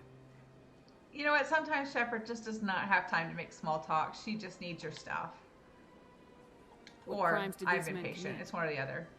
They're red sand dealers who make victims of their customers. Those who can no longer pay are sold to Batarians as slaves. They're loathsome, hurting innocent people. They must be ended. Have If they're as bad as you say they are, they need to be dealt with. Excellent. Here are the coordinates. When these men are dead, I will wait for you at the third set of coordinates. Goodbye, Commander. It's been a pleasure to meet you.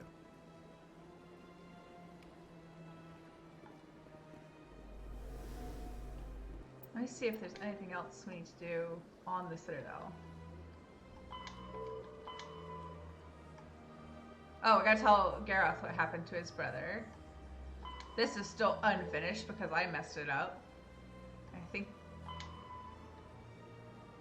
that's it. Aside from shopping. Well, I don't think we talked to them yet. I'm telling you, this is not what Jake would want.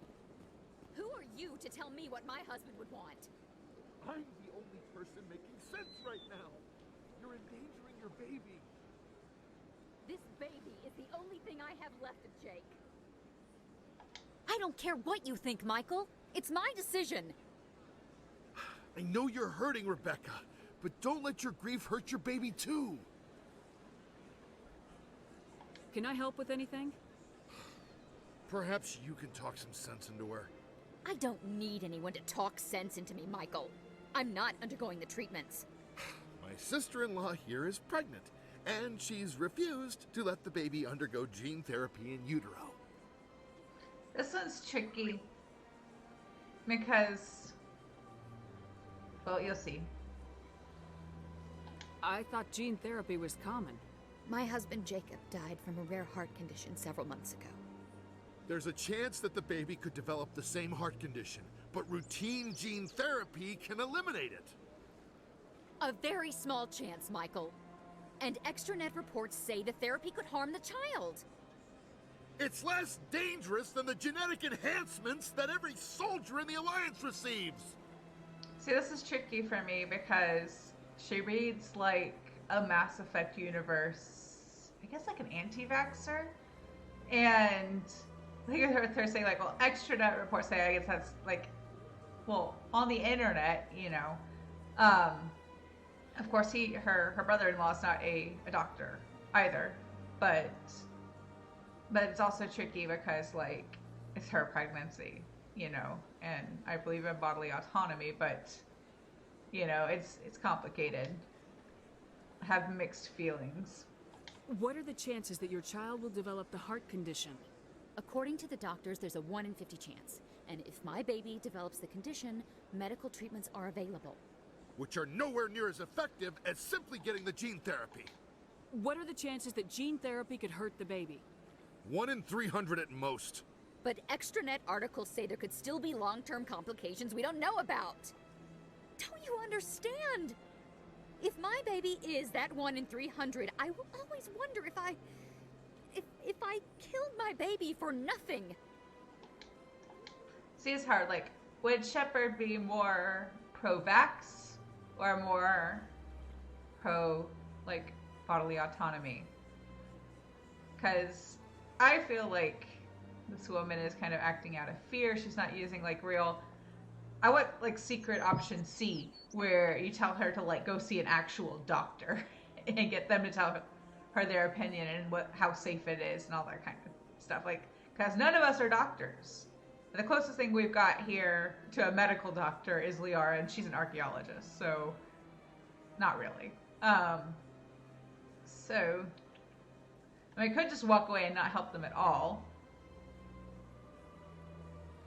I feel like telling someone what to do in a situation is wrong, so I have to go with telling her to just make the best choice for herself. It's Rebecca's child, Michael. I think you should honor her decision. Damn it, she's not choosing. She's acting blindly out of grief. That's true. It is more just like pro-science versus like, what would you call it? Like pro-superstition, pro-armchair science, I guess.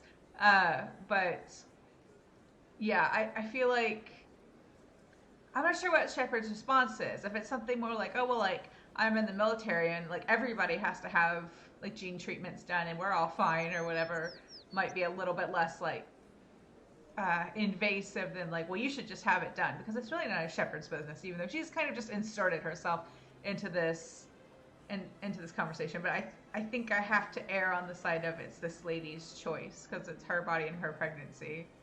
I know you want the best for your brother's child, but this is not your decision. Of course it is! No. I'm the closest thing to a father this baby is going to have. Is this about keeping the baby safe, or is this about you losing your last link to your brother? This baby is the only thing my brother... It's all I have left of him. I need to know that the baby's safe. It's all I have left too, Michael. I just want Jacob's child to be safe. I want to give him that much. We will. I promise. Thank you for talking with us. I appreciate it. So my headcanon is that she left them in a place where they're better able to talk about it and hear each other, so they're not just like screaming at each other in the middle of the Citadel. I mean, inserting herself in other people's problems is kind of just Commander Shepard's brand, but it's that one. I mean, I like that they put in some of these issues that are a bit more like complex and nuance than just like this person's the bad guy, this person's the good guy, you know, or the good person and the bad person. I like that it's more complicated and more gray. Yeah, so that's my headcanon. Exactly, that's my headcanon, is that I got them to both calm down enough to communicate more effectively and solve the problem that way instead of just screaming at each other emotionally, because they were both overly emotional in that moment. Where am I going? I want to be going to the market. I have gone the wrong way. I don't want to go to... Oh, whatever. I'll take this elevator down and then take the fast transit. I could not help but notice that you are attracting some unfriendly stares, Tali. Many think less of Quarians for traveling in the flotilla and for creating the geth. They see us as scavengers, little better than thieves. That is an ignorant opinion. Quarian explorers have uncovered more mass relays than any other race. I am glad that some still remember the contributions my people have made. Something we learned in like the second game, kind of in passing, is that the Quarians were, before they were kicked off their homeworld, probably still, but even more so before they were kicked off their homeworld, were very artistic. Like you meet an Asari character whose bondmate was living with the Quarians to study their music. And ever since, I've always been really curious what Quarian music sounds like. Or ever since noticing that in a playthrough, or hearing that character say that and retaining that information. Because I don't think I really acknowledged it like the first playthrough, but I'm really interested to know what Quarian music would sound like. Let's do markets.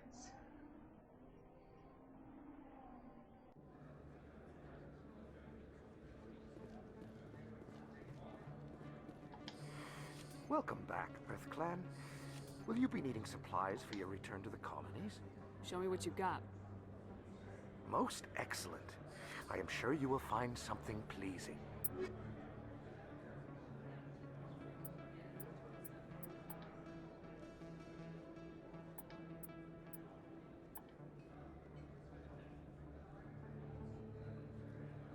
One of them can use that for sure.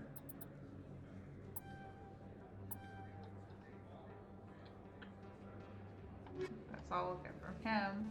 Oh no. Hey, Commander Shepard, it's me, Conrad Verner. Remember me? Are there references to different cultures' music in Mass Effect? That's the only one I can think of. They talk about the Quarians' music just briefly, and then Morden does Gilbert and Sullivan, but that's like human music repurposed for Solarians. But no, I don't really remember hearing any direct references to other cultures' music in the game. There are rumors on the extranet that you've been made the first human Spectre. That's incredible. Right, Conrad. We talked a while back. You remember me? Wow. Guys must try to talk to a lady like you all the time, but... Sir. You remember me. That really means something. Hey, can I get your picture? Begrudgingly. Sure. No problem. Just hold up your gun. Perfect. I would probably throw something at him and run away. Thanks again, Commander. I'm gonna hang this in my living room. My wife will love it. Yes, Tali, I'm uncomfortable bouncing too. If I was Commander Shepard and a fanboy approached me like that, I think I would be super uncomfortable and probably throw something at them and run away. I mean, yes, human. You need something, yes? He seems fairly harmless, but you just never know, right? It's scary. Let me see what you have. Oh, you will be pleased, I think. Very good things I have. You will see.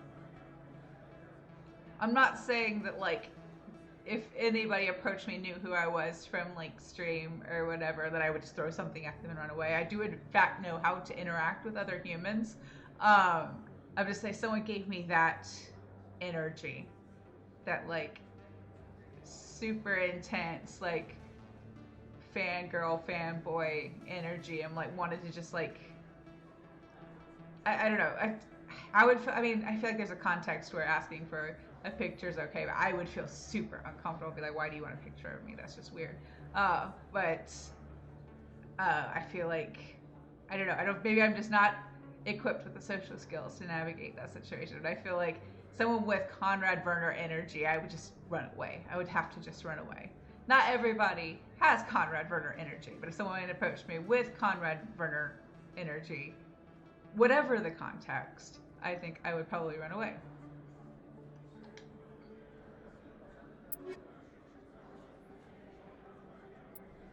I also acknowledge that my chances of being recognized from stream are like incredibly, insanely low. I have a teeny tiny little platform. Nobody knows who I am. And it's not likely to happen. I'm just saying, like, he always, I know he's basically harmless. He's funny. His character is really funny in the context of this game. But, like, in real life, that would be scary. That would be a scary thing to deal with. I don't know if this is better than what... I think what Rex has is better. I need that.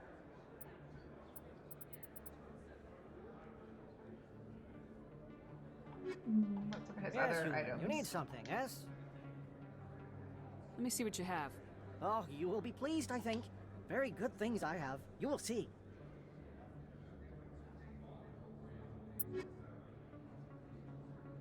Ooh, is that better than what I already got?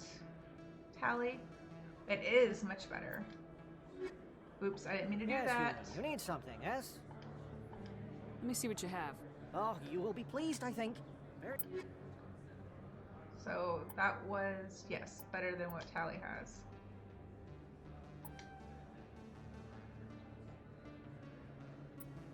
I don't remember what armor Garrus has.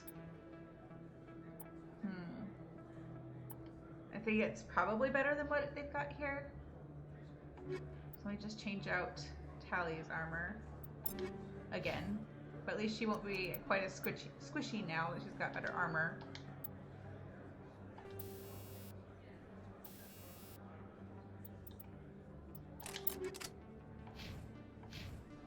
Yes, human. You need something, yes? Let me see what you have. Oh, you will be pleased, I think. Oh, I forgot to look for light armor that would be good for Liara.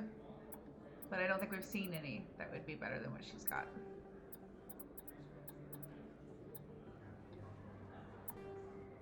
Let me see if this Omni tool will work for her.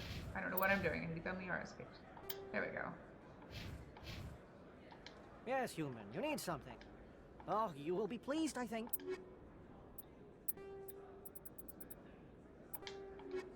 Here we go. I think that's all the shops aside from the med clinic. Oh, this guy. They told me it was you, but I didn't believe it. Shepard grew up and turned into a soldier. Have we met? Name's Finch. You probably don't remember me, but we ran together in the 10th Street Reds. Maybe you don't remember it yourself, running in a gang. None of the vids mention it when they're talking about you. My history's a matter of public record. I got nothing to hide. Really? What if someone gave an interview talking about Commander Shepard's history in the gangs? We're not trying to cause you trouble, Shepard. We just want a favor, for old time's sake. One of the Reds, Kurt Wiseman, got picked up by Turians. We'd like you to talk to the Turian guard in the bar and get Kurt out. What was this guy arrested for? Some stupid minor offense. Maybe he had a little red sand. You know how the Turians are. They declared him a problem, and they're shipping him back for a trial. You're not asking me to break Wiseman out of jail, are you? Of course not. But word has it you've got some pull with the aliens. All we're asking you to do is pull a little for us. What was one of the 10th Street Reds doing in Turian space? Since your days, the Reds have expanded. We do some salvage, a little shipping here and there, that kind of thing. I'll talk to the Turian and see what I can do. Thanks, Shepard. I knew you'd remember your old friends. The guard's over in Cora's den. His eyebrows Take care are of weird. this, and you'll never see me again. I don't mean to judge him for his eyebrows, but they're a little strange.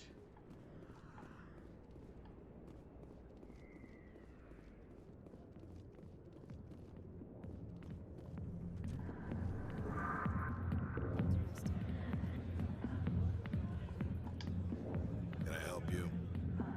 A human named Finch wanted me to use my authority as a Spectre to free Kurt Wiseman. The xenophobe? I should have known he'd have friends. Thank you for the information. We'll increase the guard at his cell. I knew you'd rat us out, Shepard. Now it's payback time. When we're through telling our story, the aliens will all know what the first human Spectre really is. You think I care what the aliens think of me? Oh, I didn't want it to go that But way. this is your career. You'd throw it all away like that? I wanted to be more like, go ahead and tell people, I don't care. We do care what the aliens think to a certain extent, but I don't think she cares about her past being out there. The aliens need me, Finch.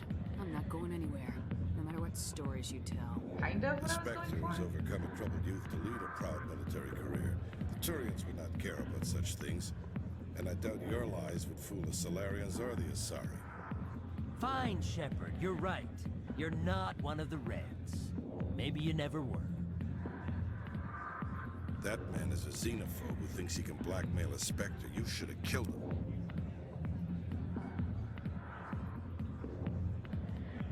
That's not the way I work. Goodbye, human. It'll be interesting to see what kind of Spectre you turn out to be.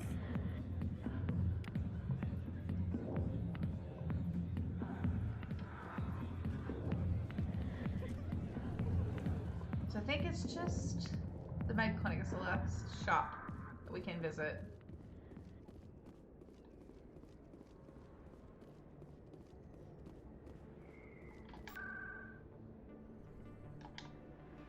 But she doesn't have much in the way of stuff. I think we will go buy Flux though before we leave. Everyone's got time for a Shepard Shuffle, right?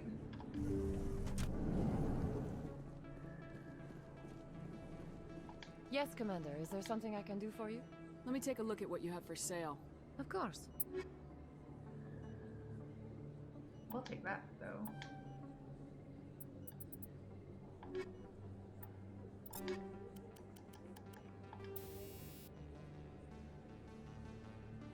Not for me. I'm gonna put that in.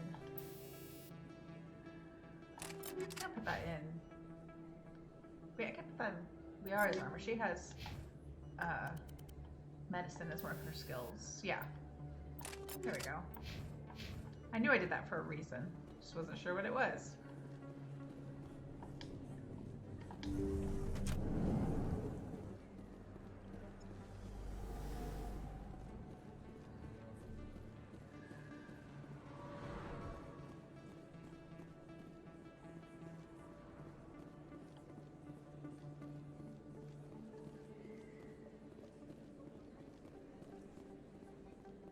Oh, I'm glad you're enjoying it, Barry, and I hope your practicing is going well. I love stuff like this as background noise when I'm practicing.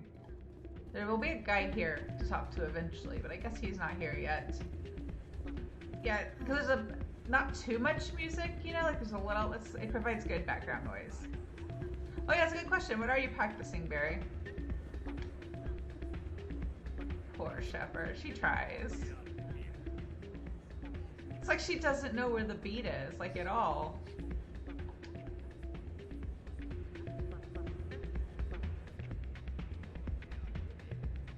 Aw, poor Shepard. She tries her best.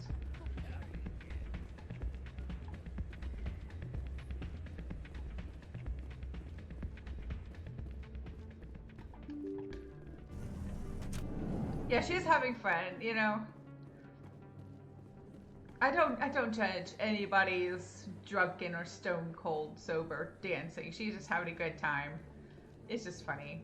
I feel like it's the second one that's the funniest though. The second game, Shepard Shuffle, is the funniest one, in my opinion.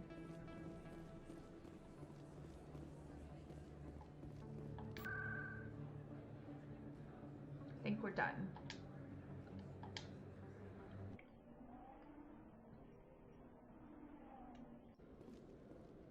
So now, why don't we go do Luna Base? A research station on Noveria has reportedly been destroyed. The exact cause is currently unknown. Given the research conducted on Noveria, many are blaming the destruction on an experiment gone awry. Administrator Anoleus currently faces criminal charges as a result of the disaster, although the nature of the charges remains unclear. I love how in the elevator we get to hear like the spin the media is putting on our exploits.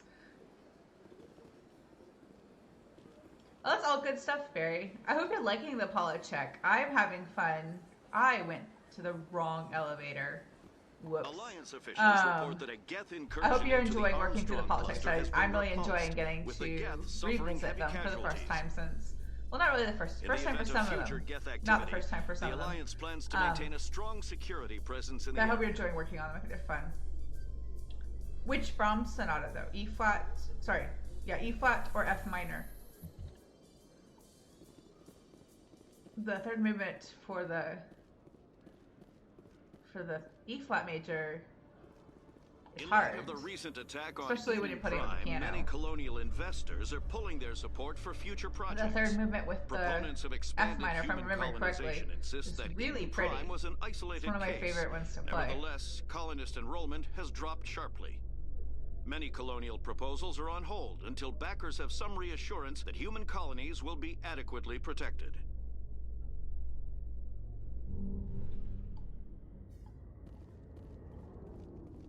So yes, let's do Luna Base, I think.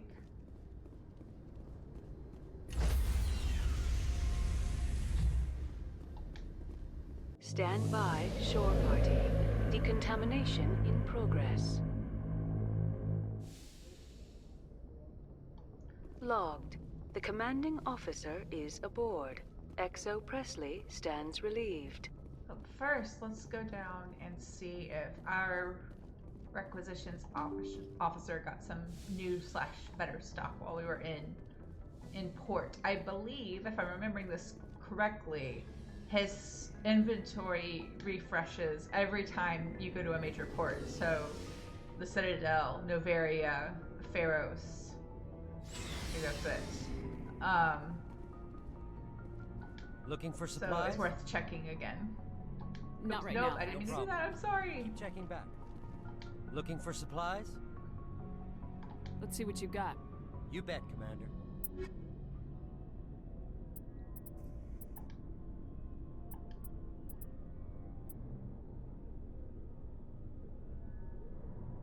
Oh, you're doing the second sonata. Yeah, it's a great piece.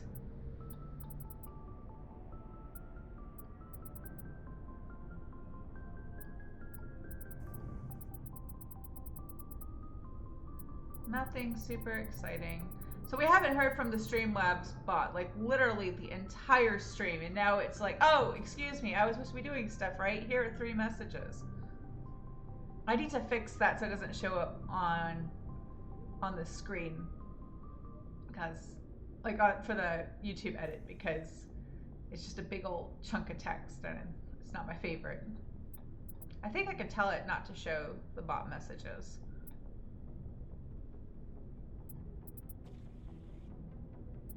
No, he didn't have anything I wanted. Okay, time to go to, not the moon, but our moon. Luna. The one we know as the moon.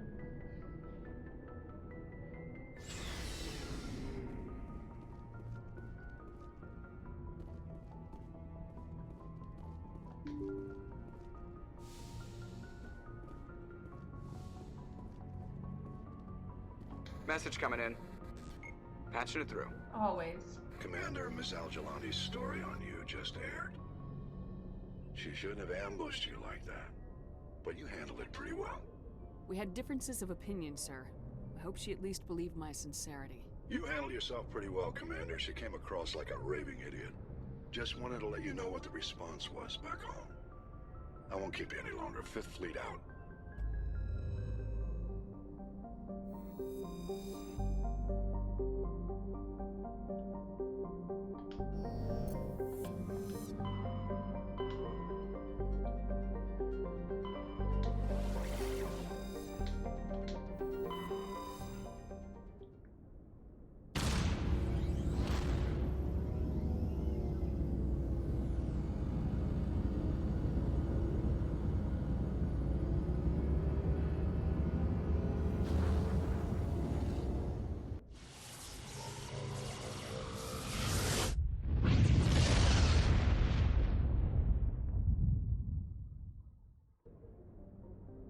I don't think we can scan our own planets for anything.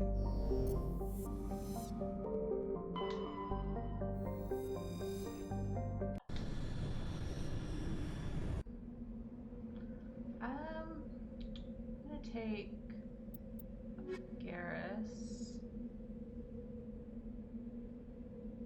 Take Hayden too.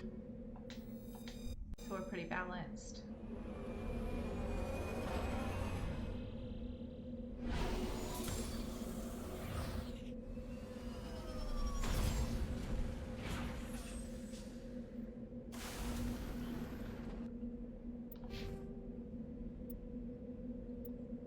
I'll give him some barrier.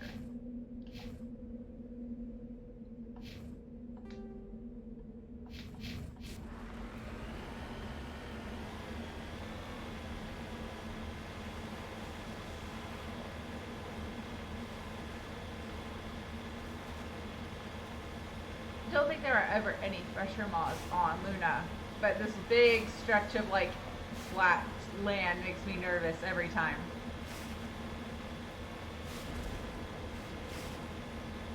Oh, I'm sorry, Barry.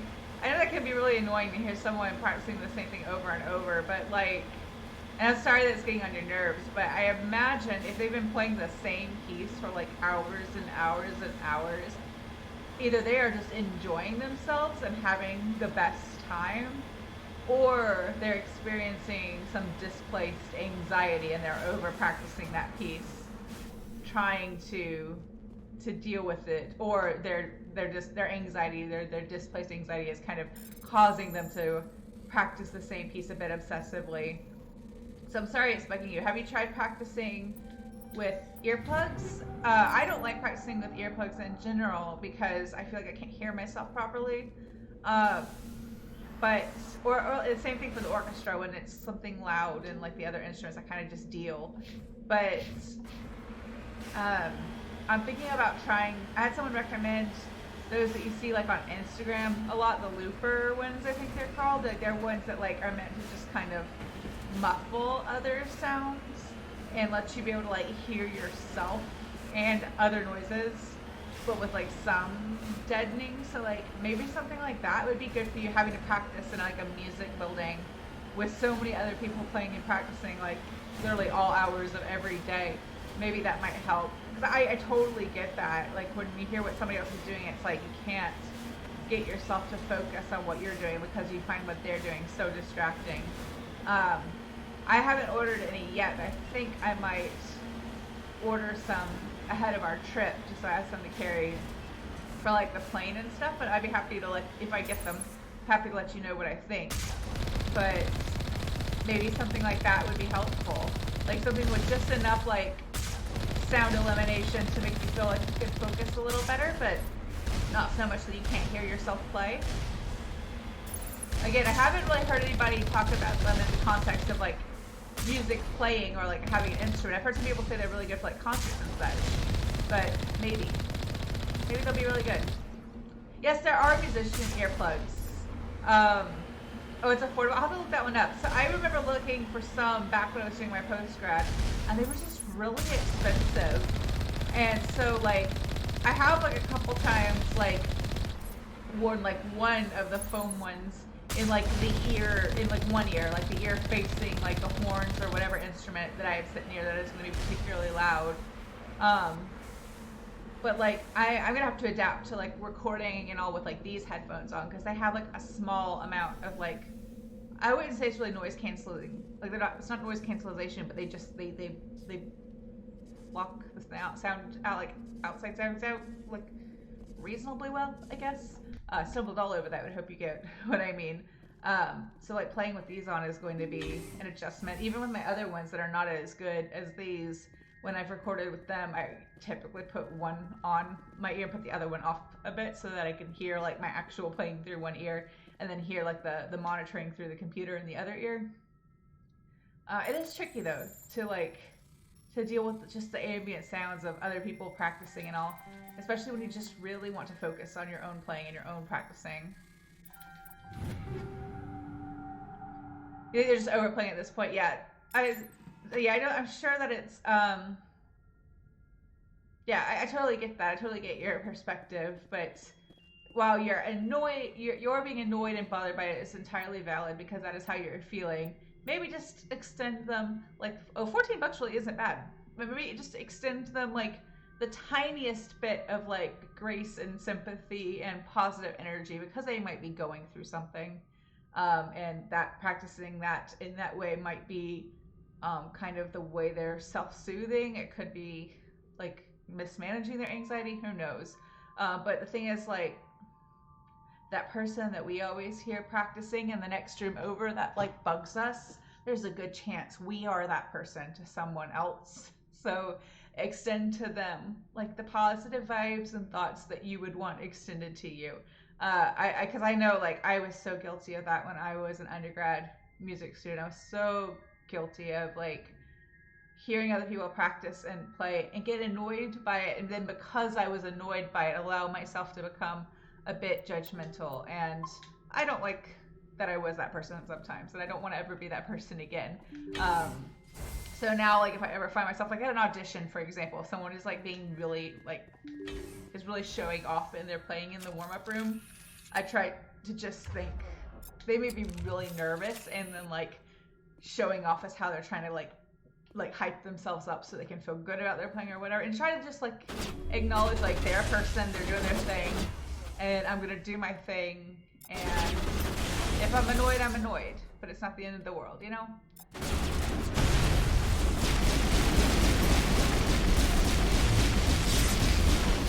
I've also definitely been in that spot where I'm like, I like playing this piece. This is the one piece I feel good about myself when I play right now.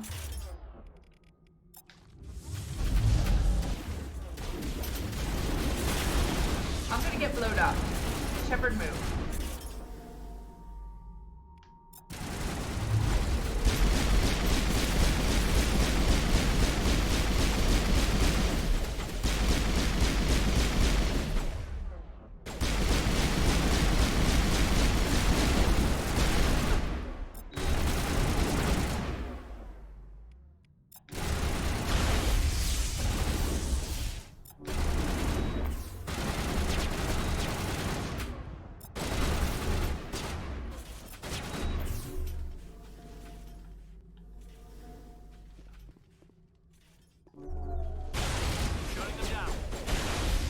Oh, they got it. Good job, guys.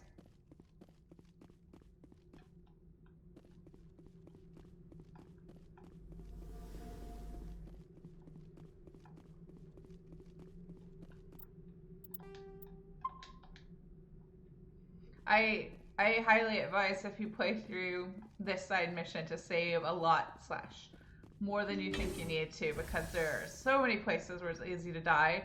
And there is like no auto-saving, because in this game, I mean, there's some, but in this game, it does not auto-save like when you enter or exit a building. So Better to have more saves than you need.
I should get sprint a bit more.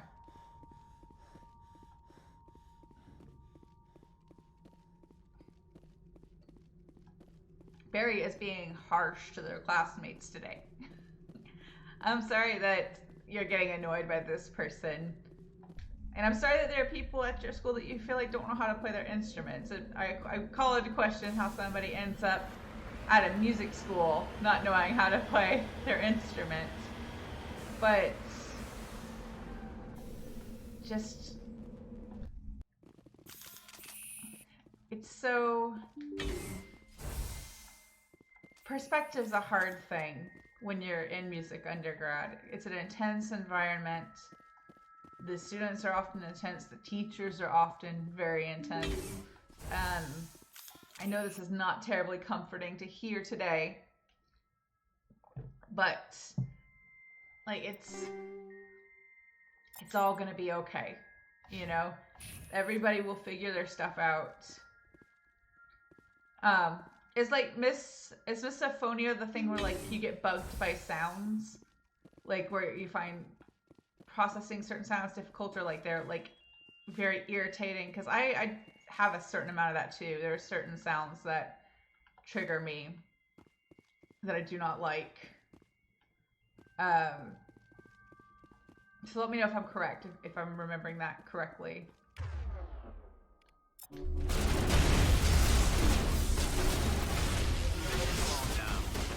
just gonna hide over here. Right over here.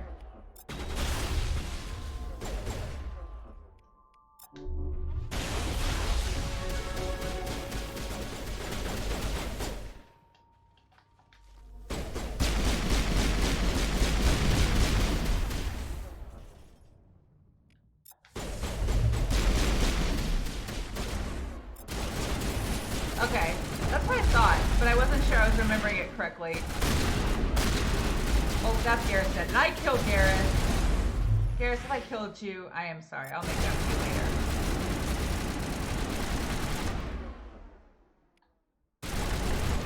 Now I'm trying to think of a specific example of a sound that bugs me. I hate when people sing along to the radio. I don't know if that qualifies, but it bugs me so much. I'm like, I just want to hear the song on the radio. I just want to hear the music as it was originally intended. I hate that. I hate when people whistle, like while they're doing stuff. I hate that so much. Oh, see, this is why we save. Yeah, I hate, listen, Andrew does it all the time. And he has this whistle that he does. It's like, oh, I have to shoot those stupid things again because I didn't save again when I walked in the second building. Shoot. And Andrew knows this. I've told him like so many times. I fuss at him all the time. So this is not news to him if he's able to be. I don't know if he's watching today or not. I knew he wouldn't be able to mod, but he said he would watch some if he could. But like he does this like very like, I don't want to call it a half-hearted whistle, but it's like it's less with like pitch and more air, and that drives me nuts. It like sets me on edge. Like I cannot stand it. Okay, yeah, that makes sense. Yes, I've heard that. I've heard that before. So then my question for you, Barry, is it like certain sound, like this person who's practicing, or let me rephrase the question. Is it like repetitive? Is it something like a sound being repetitive or like repeating over and over? Does that bother you more or less than just like certain pitches or frequencies of sound? Like, is it is your experience more like a sound might be okay at first, but then upon repetition it starts to really trigger you? Okay, yeah, same thing. Visually, oh, interesting. So I can't think of like a thing visually that triggers me aside from like, what would you call it? Like parasympathetic or whatever, where you see something like, oh, that's not right. I don't think I'm using that word right. Like secondhand cringe, you know, or or if you see someone get sick and you feel like you might be sick as well, something like that. But like for me, sounds like people singing, humming, or whistling along to music, or like singing, humming, or whistling like as they do tasks, especially if I am in the same area also trying to do tasks. That drives me nuts. I don't mind if there's music playing, but if someone is just like humming, especially if it's off key, I'm like, please stop, please no.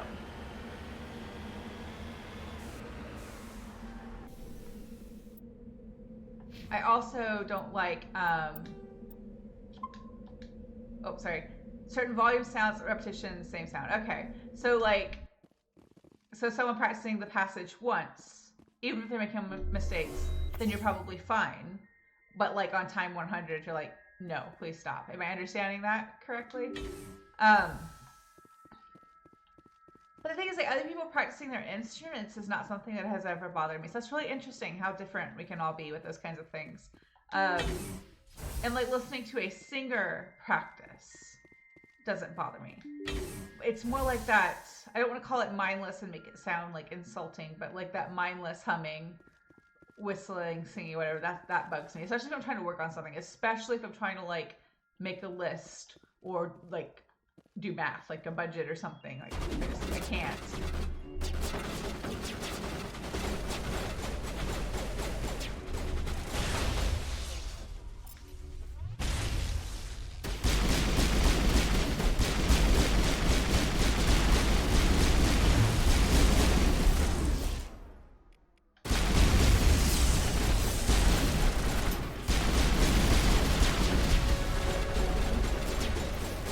Are a mystery. Our brains are like, our brains have so much in common, all of us humans, and yet they are so different. Like we all, as far as we know, experience like the same world and then process the information so differently. It's crazy.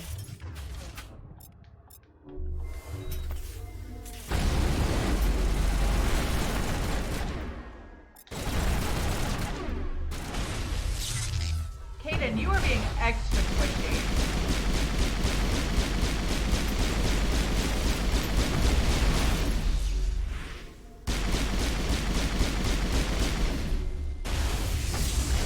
Oh, is one behind me? It is behind me. That is rude.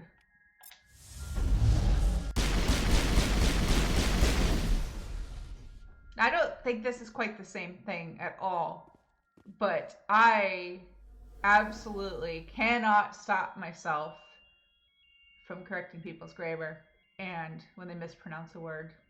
I am so sorry. I am sorry. I don't like that about myself necessarily, but like, if you use bad grammar, I will judge you. And then the second part of my brain that is not the afterthought, you know, but the part of myself that like that chooses to be different will chime in and say, hey, you don't know what's going on with this person. If it's in writing, English may not be their first language. Give them a break. Or like, it's an honest mistake. We all make, because I make mistakes with my grammar and pronunciation all the time. But when I hear it in other people, like, I feel compelled to correct them, or I just get like a bit annoyed. And I don't know why. I guess I'm one of those weirdos. I like studying grammar. I'm not great at like standardized test taking, or at least I wasn't when I was in school. I didn't really go out of my way to prepare extensively for the SAT and the ACT because I knew I was going to be a music major. But I scored reasonably well on the ACT, and part of that was because the grammar section on the English portion, I missed one question on the whole thing. I was pretty proud of that. But like, my brain likes rules. My brain likes like parameters. So grammar is something that that just makes sense to my brain. Like I was one of those weirdos who enjoyed like doing, I don't remember how to do it anymore because I haven't done it in like actual decades, but I was one of those weirdos who really who like really enjoyed like the sentence, like the diagramming sentences. Like that was a lot of fun. You got banned on someone's Discord for correcting someone. Yeah, I don't do it I don't like yeah, Retro, I feel like you get banned on Twitch for banning someone else for a racist comment, and then you get banned for correcting someone's grammar. I feel like you are the least offensive troll out there. I don't think you're actually a troll. I'm just saying, like, if you're a troll, you're like the least offensive troll that exists. You never took the SAT or the ACT. Interesting. Yeah, that's like my one claim to fame on the ACT is that I only missed one grammar question on that portion of the English section. But like now I even with like people in my everyday life, like people that I'm close to who will like understand me, like, or they understand where I'm coming from, I do my best not to correct them unless it just like really bugs me. Your grandma always said try everything once. Yeah, I guess so. I also, this is kind of tied to like the same personality quirk, I suppose, but like if someone like misquotes a book or a movie or TV show that I'm super familiar with, so a lot of my humor you'll find is based on like me making references to other things. Sometimes I explain them and sometimes I don't, and it's just confusing for the uninitiated. Like I'm sure it'll happen on stream if it hasn't already, where I will chuckle about something because it makes me laugh because I think about it in reference to something else, but then I don't choose to share that with the rest of the class. But like someone I know in real life who is a bit younger than I am, they like to quote things every now and then, and they were quoting. So it wasn't a misquote, but it bugged me. But they were quoting Shrek, which Shrek is like 90% references to other parts of like pop culture. And they were quoting Shrek, but they were saying like, that'll do, donkey. And I'm like, and after like the fifth or sixth time, I was like, you do know what movie that's originally from, right? It's not originally from Shrek. And they were like, no, what movie is that from? I'm like, it's from Babe. The line is, that'll do, pig. And then Shrek just stole it. I mean, quoted it. Because, again, Shrek is like 90% references to other things in pop culture. But it was just like, I finally had to say something. I did my best. I didn't say anything for a while. But it got to the point where I had to say something. There's a mountain climb it. If there's a body of water swim it. If there's bad grammar, troll them, it's the law. Yeah. No, but the thing is, like, also, I fully accept that, like, if I'm going to troll someone for their bad grammar or bad spelling or mispronunciation, then I deserve to be trolled right back because I am not perfect and I will make mistakes as well. But usually, like,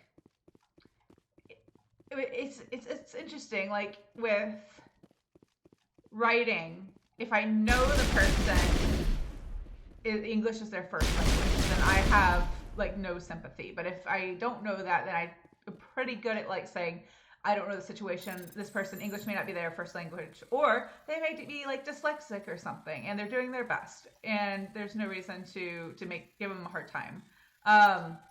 Like I'm not going to come for strangers on the internet for their grammar. Like that's not what I'm going to do.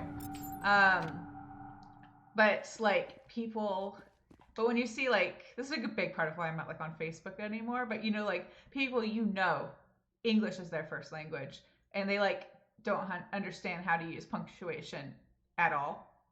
Like, that drives me nuts. Like, it's called a comma, Karen. Use it. Oh, I'm gonna lose. I would like to cheat on this one, please. Oh, I got it. There's also have some other people that I know in real life that whenever they text me, I get so annoyed because they don't use appropriate punctuation like at all. Like the text will clearly be a question. And it's not like they didn't put punctuation. They'll put a period at the end of the sentence. I'm like, I understand if you just, like, fine, if you decide you just don't bother with punctuation in text, like, that's fine. do you?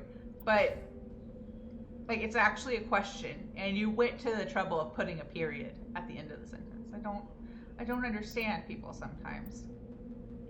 I'm gonna do more assault training. We'll give you some more barriers since you're squishy AF today. And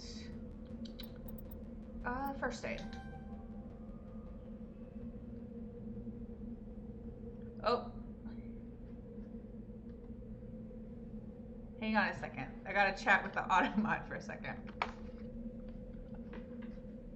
Let's see.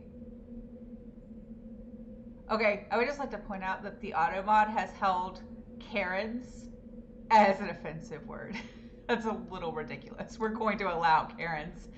As long as you're not talking about an actual Karen, like someone whose name is Karen and calling them something mean, like that's not cool. Let's not do that. But if we're talking about like Karens as this like, could be a fictional character, could be a real person, we are not talking about anyone in particular, then that is totally allowed. I hope this doesn't bug you all. I just in general feel safer with having the automod hold more things and then I can tell it to ease up than to like have an encounter I don't enjoy and then have to turn up the automod. So thank you all for bearing with that. But yeah, I guess the automod is not smart enough to hear me have just used Karens, but like, anyway. So let me like catch up now that things are like confused. Or, yeah, my version of Karens don't use commas. Most of those Karens don't use commas. If they're not going to respect your pronouns, they're certainly not going to respect punctuation.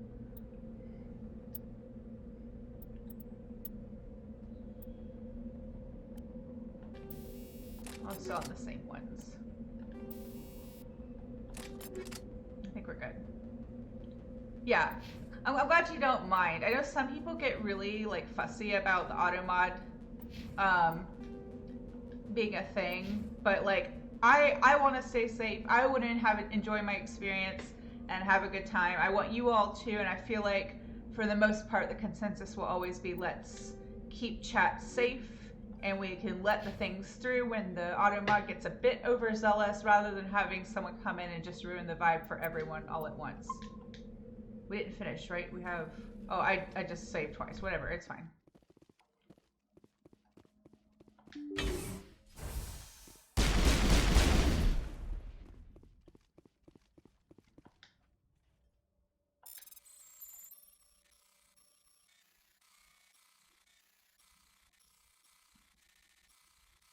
I want to know who's been working on the automod code for Twitch to put it in a place where it's decided that Karen's is an offensive term.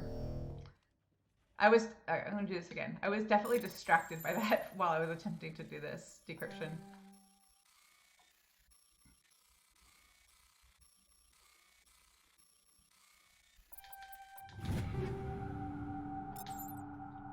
I know there was new armor in there, but I don't know if it was my armor. Ooh, it is better armor. We like better armor. I need to get a second mod slot.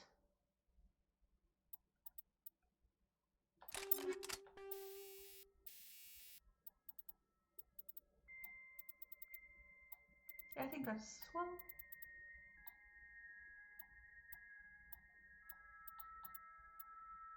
I think that's what I want, combination-wise. You need something, because you keep falling over dead. A lot. Garrus, you're doing fine. Keep doing what you're doing.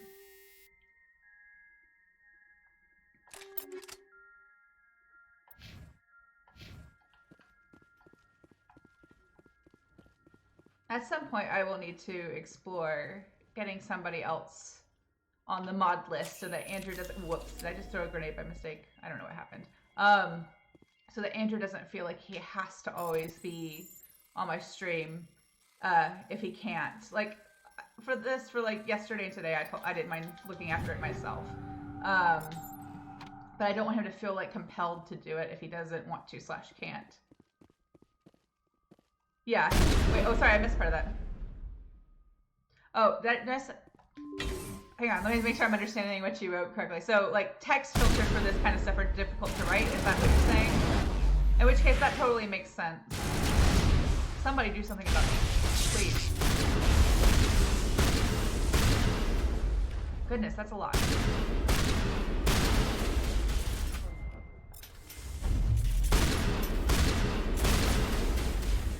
No, get out of my face, duck drone.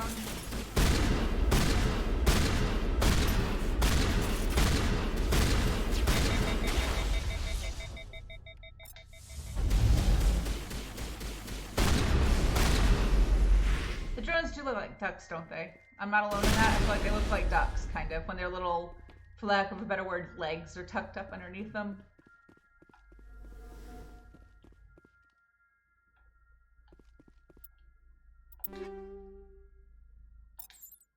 I can save. Let's do that.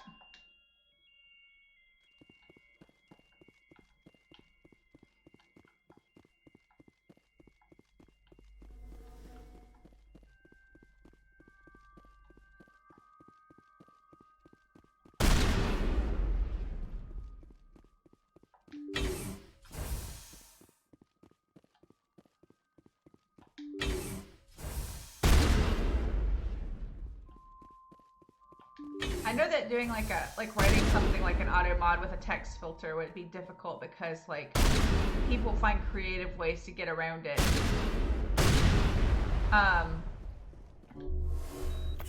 But at the same time, like I guess you just have to list things. Like you just have to kind of, I don't know how you do that from a programming standpoint, but you have to just like provide it with a list of things to look for. Are you all right?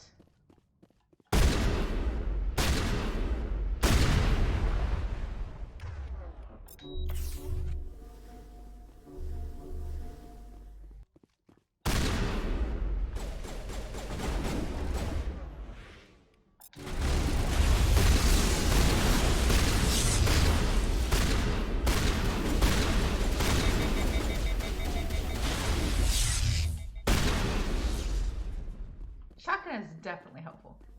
People are creative with the good words, and yeah, exactly. I mean, in my like the first couple times I got trolled over on the main channel, like they were going out of their way to sneak offensive stuff by, which is why I turned up the auto mod like super high. Because the first time that happened, like it was very disconcerting, you know, like it's not like the words so much, and it's just like the negativity around the fact that someone went out of their way to try and like give you a bad time just leaves like a really sour taste in my mouth. So if I remember correctly, the binary code here spells out help, which I find interesting. I'm not fluent in such things, but I believe that says help. And you all who haven't played before should take note of this AI we had to deactivate because it comes up again later. Do we level up to? Oh, cool. What do I want to be?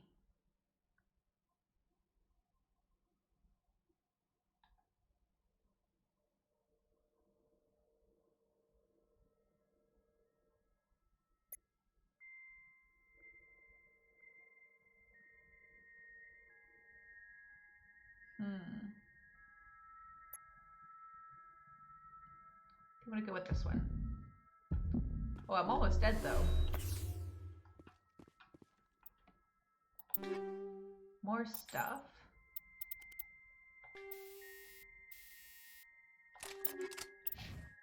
Just go ahead and upgrade your... No, you're supposed to have the shield thing because you keep dying.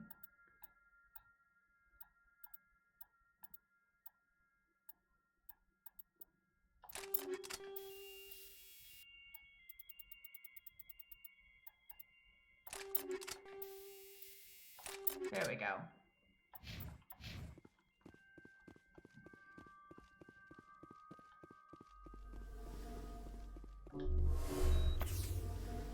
But yeah, I hate that like having the auto mod, or I mean having mods I think is universally helpful because my chat has never been like super busy. There are a couple times like after raids where it was really busy, but in general mine's not like super busy. Not at this point anyway. And I can keep up with the messages, and like having mods can be helpful for basic things like just, you know, explaining the ropes to the people who are chatting or visiting the channel first time, so that you don't have to say the same thing over and over. Or just like I almost said passively reinforcing rules, but that's not what I mean. I mean like giving out those warnings, like those first warnings if someone is like stepping on the toes of one of your rules.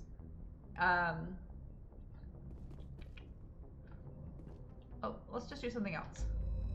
But like I wish that having to use the auto mod 2 was not necessary. I wish that people would just be nice and considerate, and that there weren't people who just get off on like ruining somebody else's day or insulting somebody, you know? But unfortunately that's the world we live in. I know that I don't know who needs to hear this. I don't think it's you all, because you all have been here and have been kind and good. But like, if you don't like somebody's stream, if you don't like somebody's video, if you don't like somebody's content, just don't watch it. Like, you don't have to be mean. Just don't watch it. And I'm lucky for the most part. Like, Message I haven't had to deal with much. Big surprise. The Alliance needs you again. Shepard, this is Admiral Hackett with Alliance Command. We've got a mission for you. Of course they do. An Alliance officer named Major Kyle has set up a small compound in the Hulking Hedda cluster. He's attracted a number of followers, mostly biotics. He's become an outspoken critic of the Alliance, and we believe he's mentally unstable. This could be trouble, Shepard. I'll look into it. 3 days ago, we sent 2 Alliance representatives to meet with him at his compound. They've disappeared. We believe Kyle and his followers killed them. That compound is a cult, Shepard. They call him Father Kyle now. He set himself up as some kind of religious leader. You said his followers were biotics? Yes. Major Kyle never showed any biotic tendencies himself, though. I think he's just latched onto a group he identifies with. Many biotics feel marginalized or ostracized by society. Kyle probably sees them as victims who need his protection, and they see him as someone who will fight for them. Unfortunately, he's convinced them that the Alliance is somehow responsible for all their problems. We can't let him go on like this. What were those Alliance representatives going to talk to Major Kyle about? They wanted to bring him back to an Alliance facility for treatment. Major Kyle served us faithfully for many years. We weren't going to abandon him. Given his state of mind, however, he probably saw them as a threat. We're almost certain he had his followers killed him. What else can you tell me about Major Kyle? He used to be a model soldier, but something happened to him at Torfin. Too many Alliance soldiers died under his command. Couldn't cope with the guilt. His psych evaluations showed he couldn't handle the stress of command anymore. He was given an honorable discharge in early retirement. We'd hoped he would get better in time, but we underestimated how far gone he was. Now it looks like it's too late. I might be able to end this without violence. You served with him. He might listen to you. But he's already killed 2 Alliance representatives. I trust you to use your judgment. Hack it out. Yeah, what I was saying before I paused for dialogue was like my platforms, my Twitch channels and YouTube channels are tiny, so I don't see much in the way of any activity, let alone like negative activity. But I've had to deal with like a little bit of it, but not much in the grand scheme of things. And it sucks. It always sucks. It never feels good, you know. And maybe someday I'll get to a place where like it doesn't faze me at all. But it's also never going to stop me from doing what I want to do. And it shouldn't stop you if you're a content creator too. If somebody is being a jerk human to you, that is more of a reflection of them than it is of you.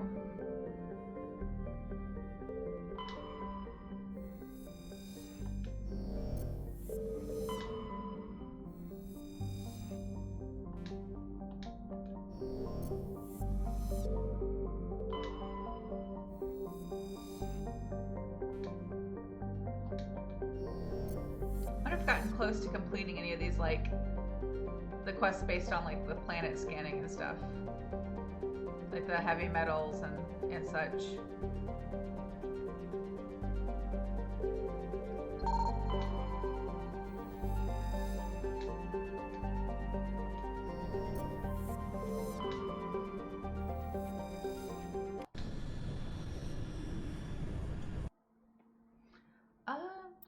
take...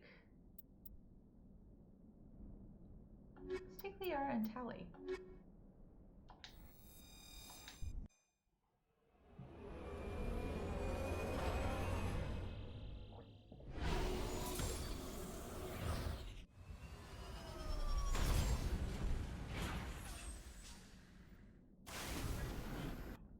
I'll look at the journal for a second. So, doing pretty well on the signs of battle and the Prothean artifacts.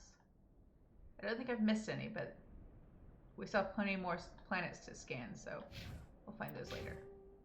Points for Liara. Let's do warp. And for Tali, finish off hacking.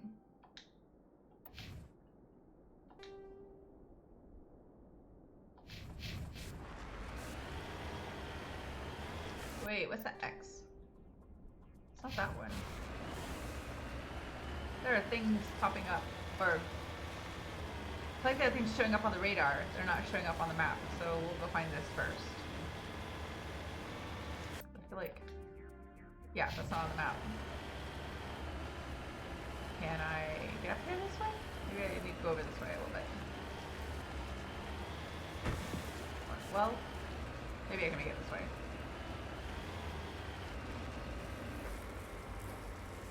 No, come on, Mako, you can do it. Sad.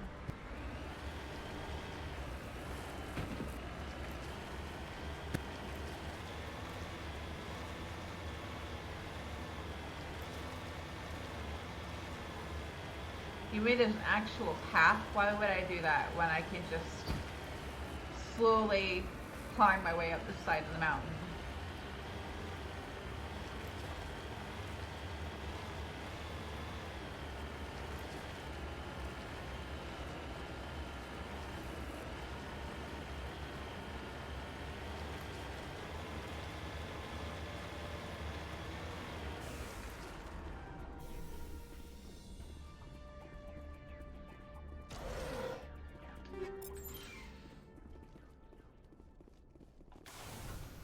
Wait, why did I do that? There's no little trailer structure to go in. They remind me of like the trailers, like when I was in school. Like there'd be classrooms, and the trailers. I never really knew why that was. I feel like we had them at my elementary school as well, but like in middle school. That school was fairly new. When I went to middle school, it was like they built I went to the middle school and high school I went to were like the same building, except one shot off one way, one shot off the other way, and they kind of were joined in the middle by like the kitchen for the cafeterias and the auditorium. And the middle school like quickly outgrew itself. When I was there, I think it had been open about 4 years when I started middle school. Dip. No, that wasn't a flip. That was just a fall. And I remember taking classes in those trailers outside, and that's what the little prefab structures in this game remind me of a little bit. I need to go up, like this way. And I don't know if they ever like built on. Actually, no, I feel like I did. I feel like they did that while I was in high school. So the building was more or less symmetrical, except the high school end had like, so like both sides had like 3 hallways that kind of split off. So like on the middle school side there was like one hallway was 6th grade, one hallway was 7th grade, one hallway was 8th grade, and on the high school side it was something else. I would think it was like the English department, like the math and science department, and like I don't remember it, but like on the high school side those 3 hallways were like connected by more classroom space, and they weren't connected in that way on the middle school side. So I feel like they went back and connected them on the middle school side too, so there was more classroom space. Whoops. But I always remember that. I always remember like in school them saying, oh, we have the trailers because we don't have enough room and we gotta wait to build on. But like then I wonder like, well, did they build on? No, I did badly. Try again. I feel like that was like a very like 90s / early 2000s experience for like the classroom trailers. I don't know if those are still a thing. There we go.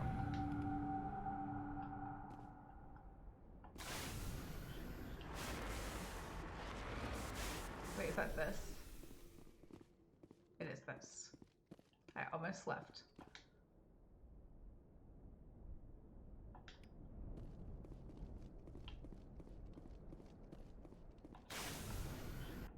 So now we're going. We'll go get this debris.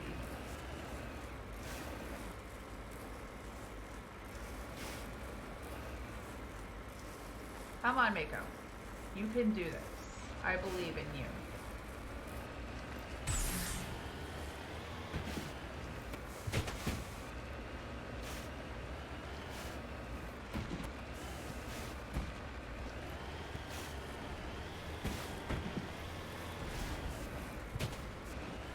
Uh-oh, I'm gonna get stuck in a hole again.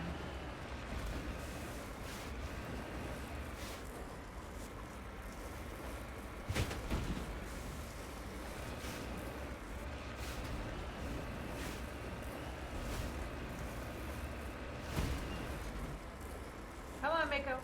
You can do it. Come on, Mako. Come on. You got this. There we go.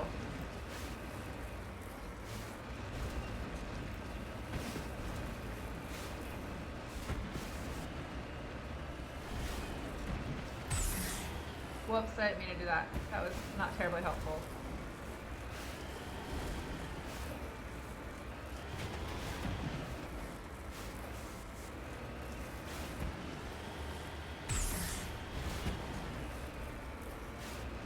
Everybody riding in the Mako is just good and sick now.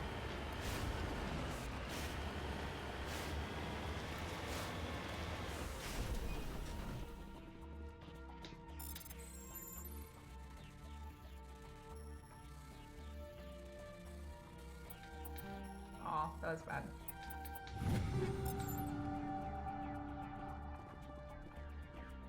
I think I had a better shield modulator.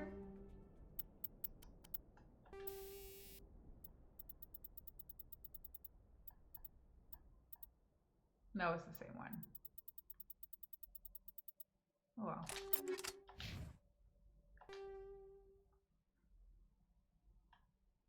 So now this is where we want to go.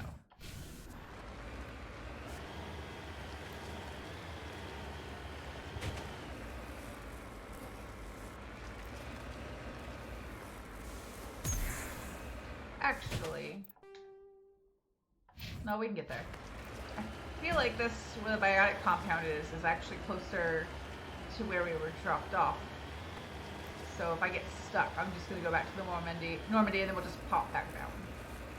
And that'll be easier than trying to scale the cliffside.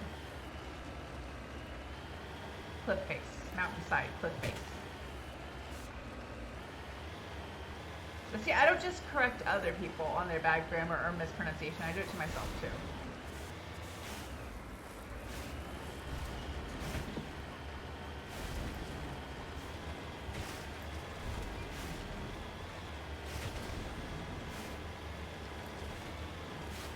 Well, there's a mineral over there, too. Let's look at that first.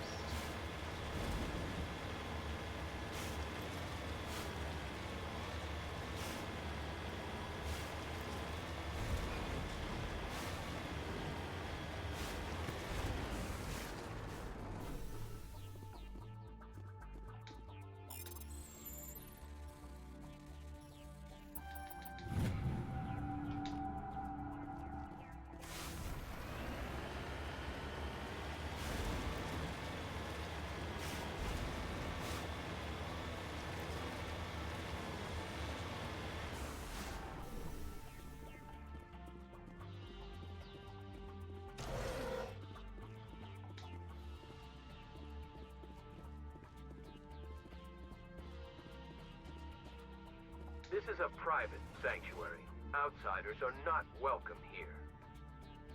I need to talk to the man in charge. It's important. Father Kyle wants nothing more to do with the Alliance. I want this to end peacefully. If he doesn't see me, people could get hurt. We won't let you take Father Kyle away. He protects us. We need him. The Alliance wants someone to pay for those murders. Let me speak to Major Kyle, and maybe I can find some way to help you all get out of this alive. Wait. Father Kyle will speak with you. Head to the building at the far end of the compound. He'll meet you there. At the far end? You mean just over here? Just right here? This one right here, like right next door. Okay.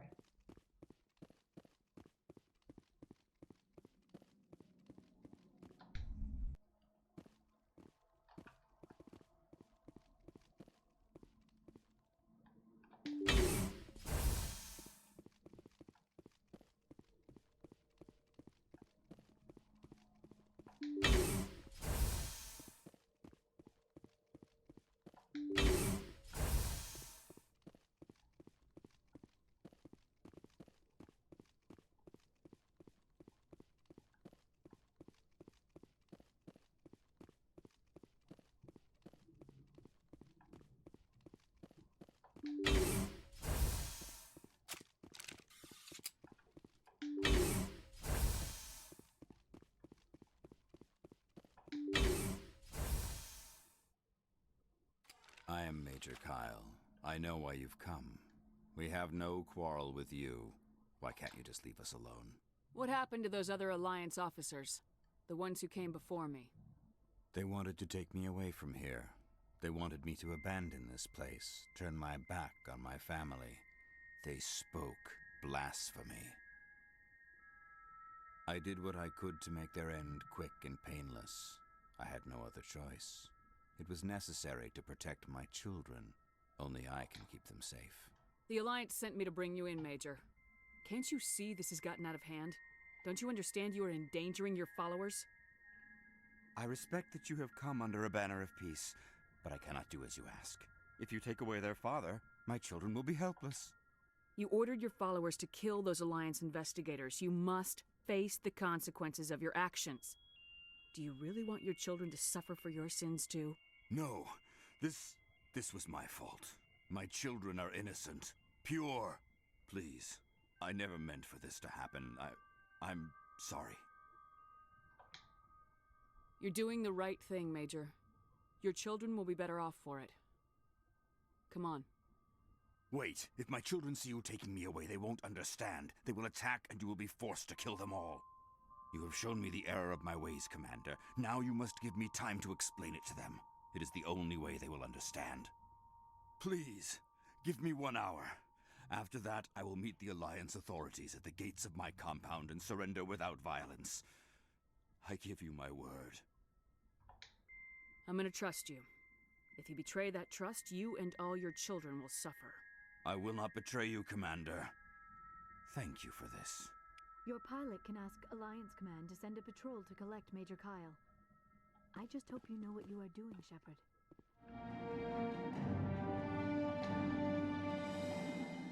I think there are some items that we can take in this building and the one we didn't go in before.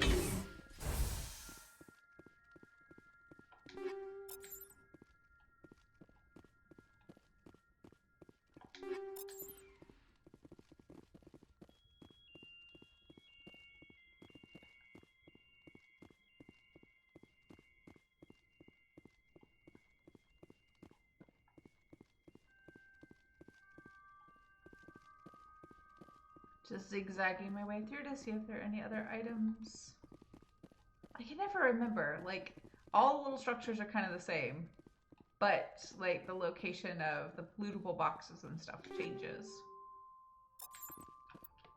I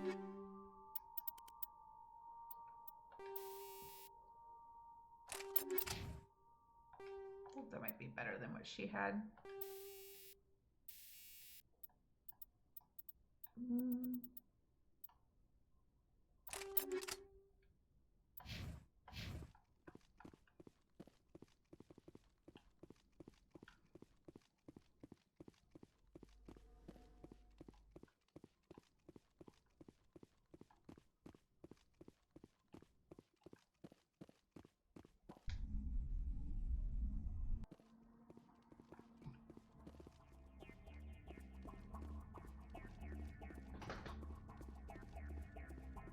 I don't know if y'all just heard that, but Heidi just stood up and stretched and did like her ear flap, you know, like through her, I don't know, what do you call it? She shook her head out, flew through her ears around. I don't know if the mic picked it up or not, but that was her. And she lay back down. And she did her like 1 second stand, and she's going back to sleep. Maybe. Oh, maybe not. Maybe she'll be awake, but she's gonna sit there. She's been here and still and good and quiet the whole time I've been playing.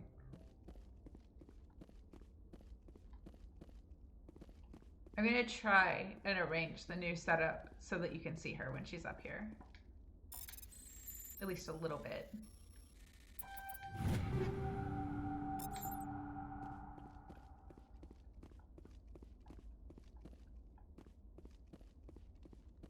I've been really surprised that she wants to be in here when I'm practicing, because normally she hates my playing. She hates listening to any of my instruments.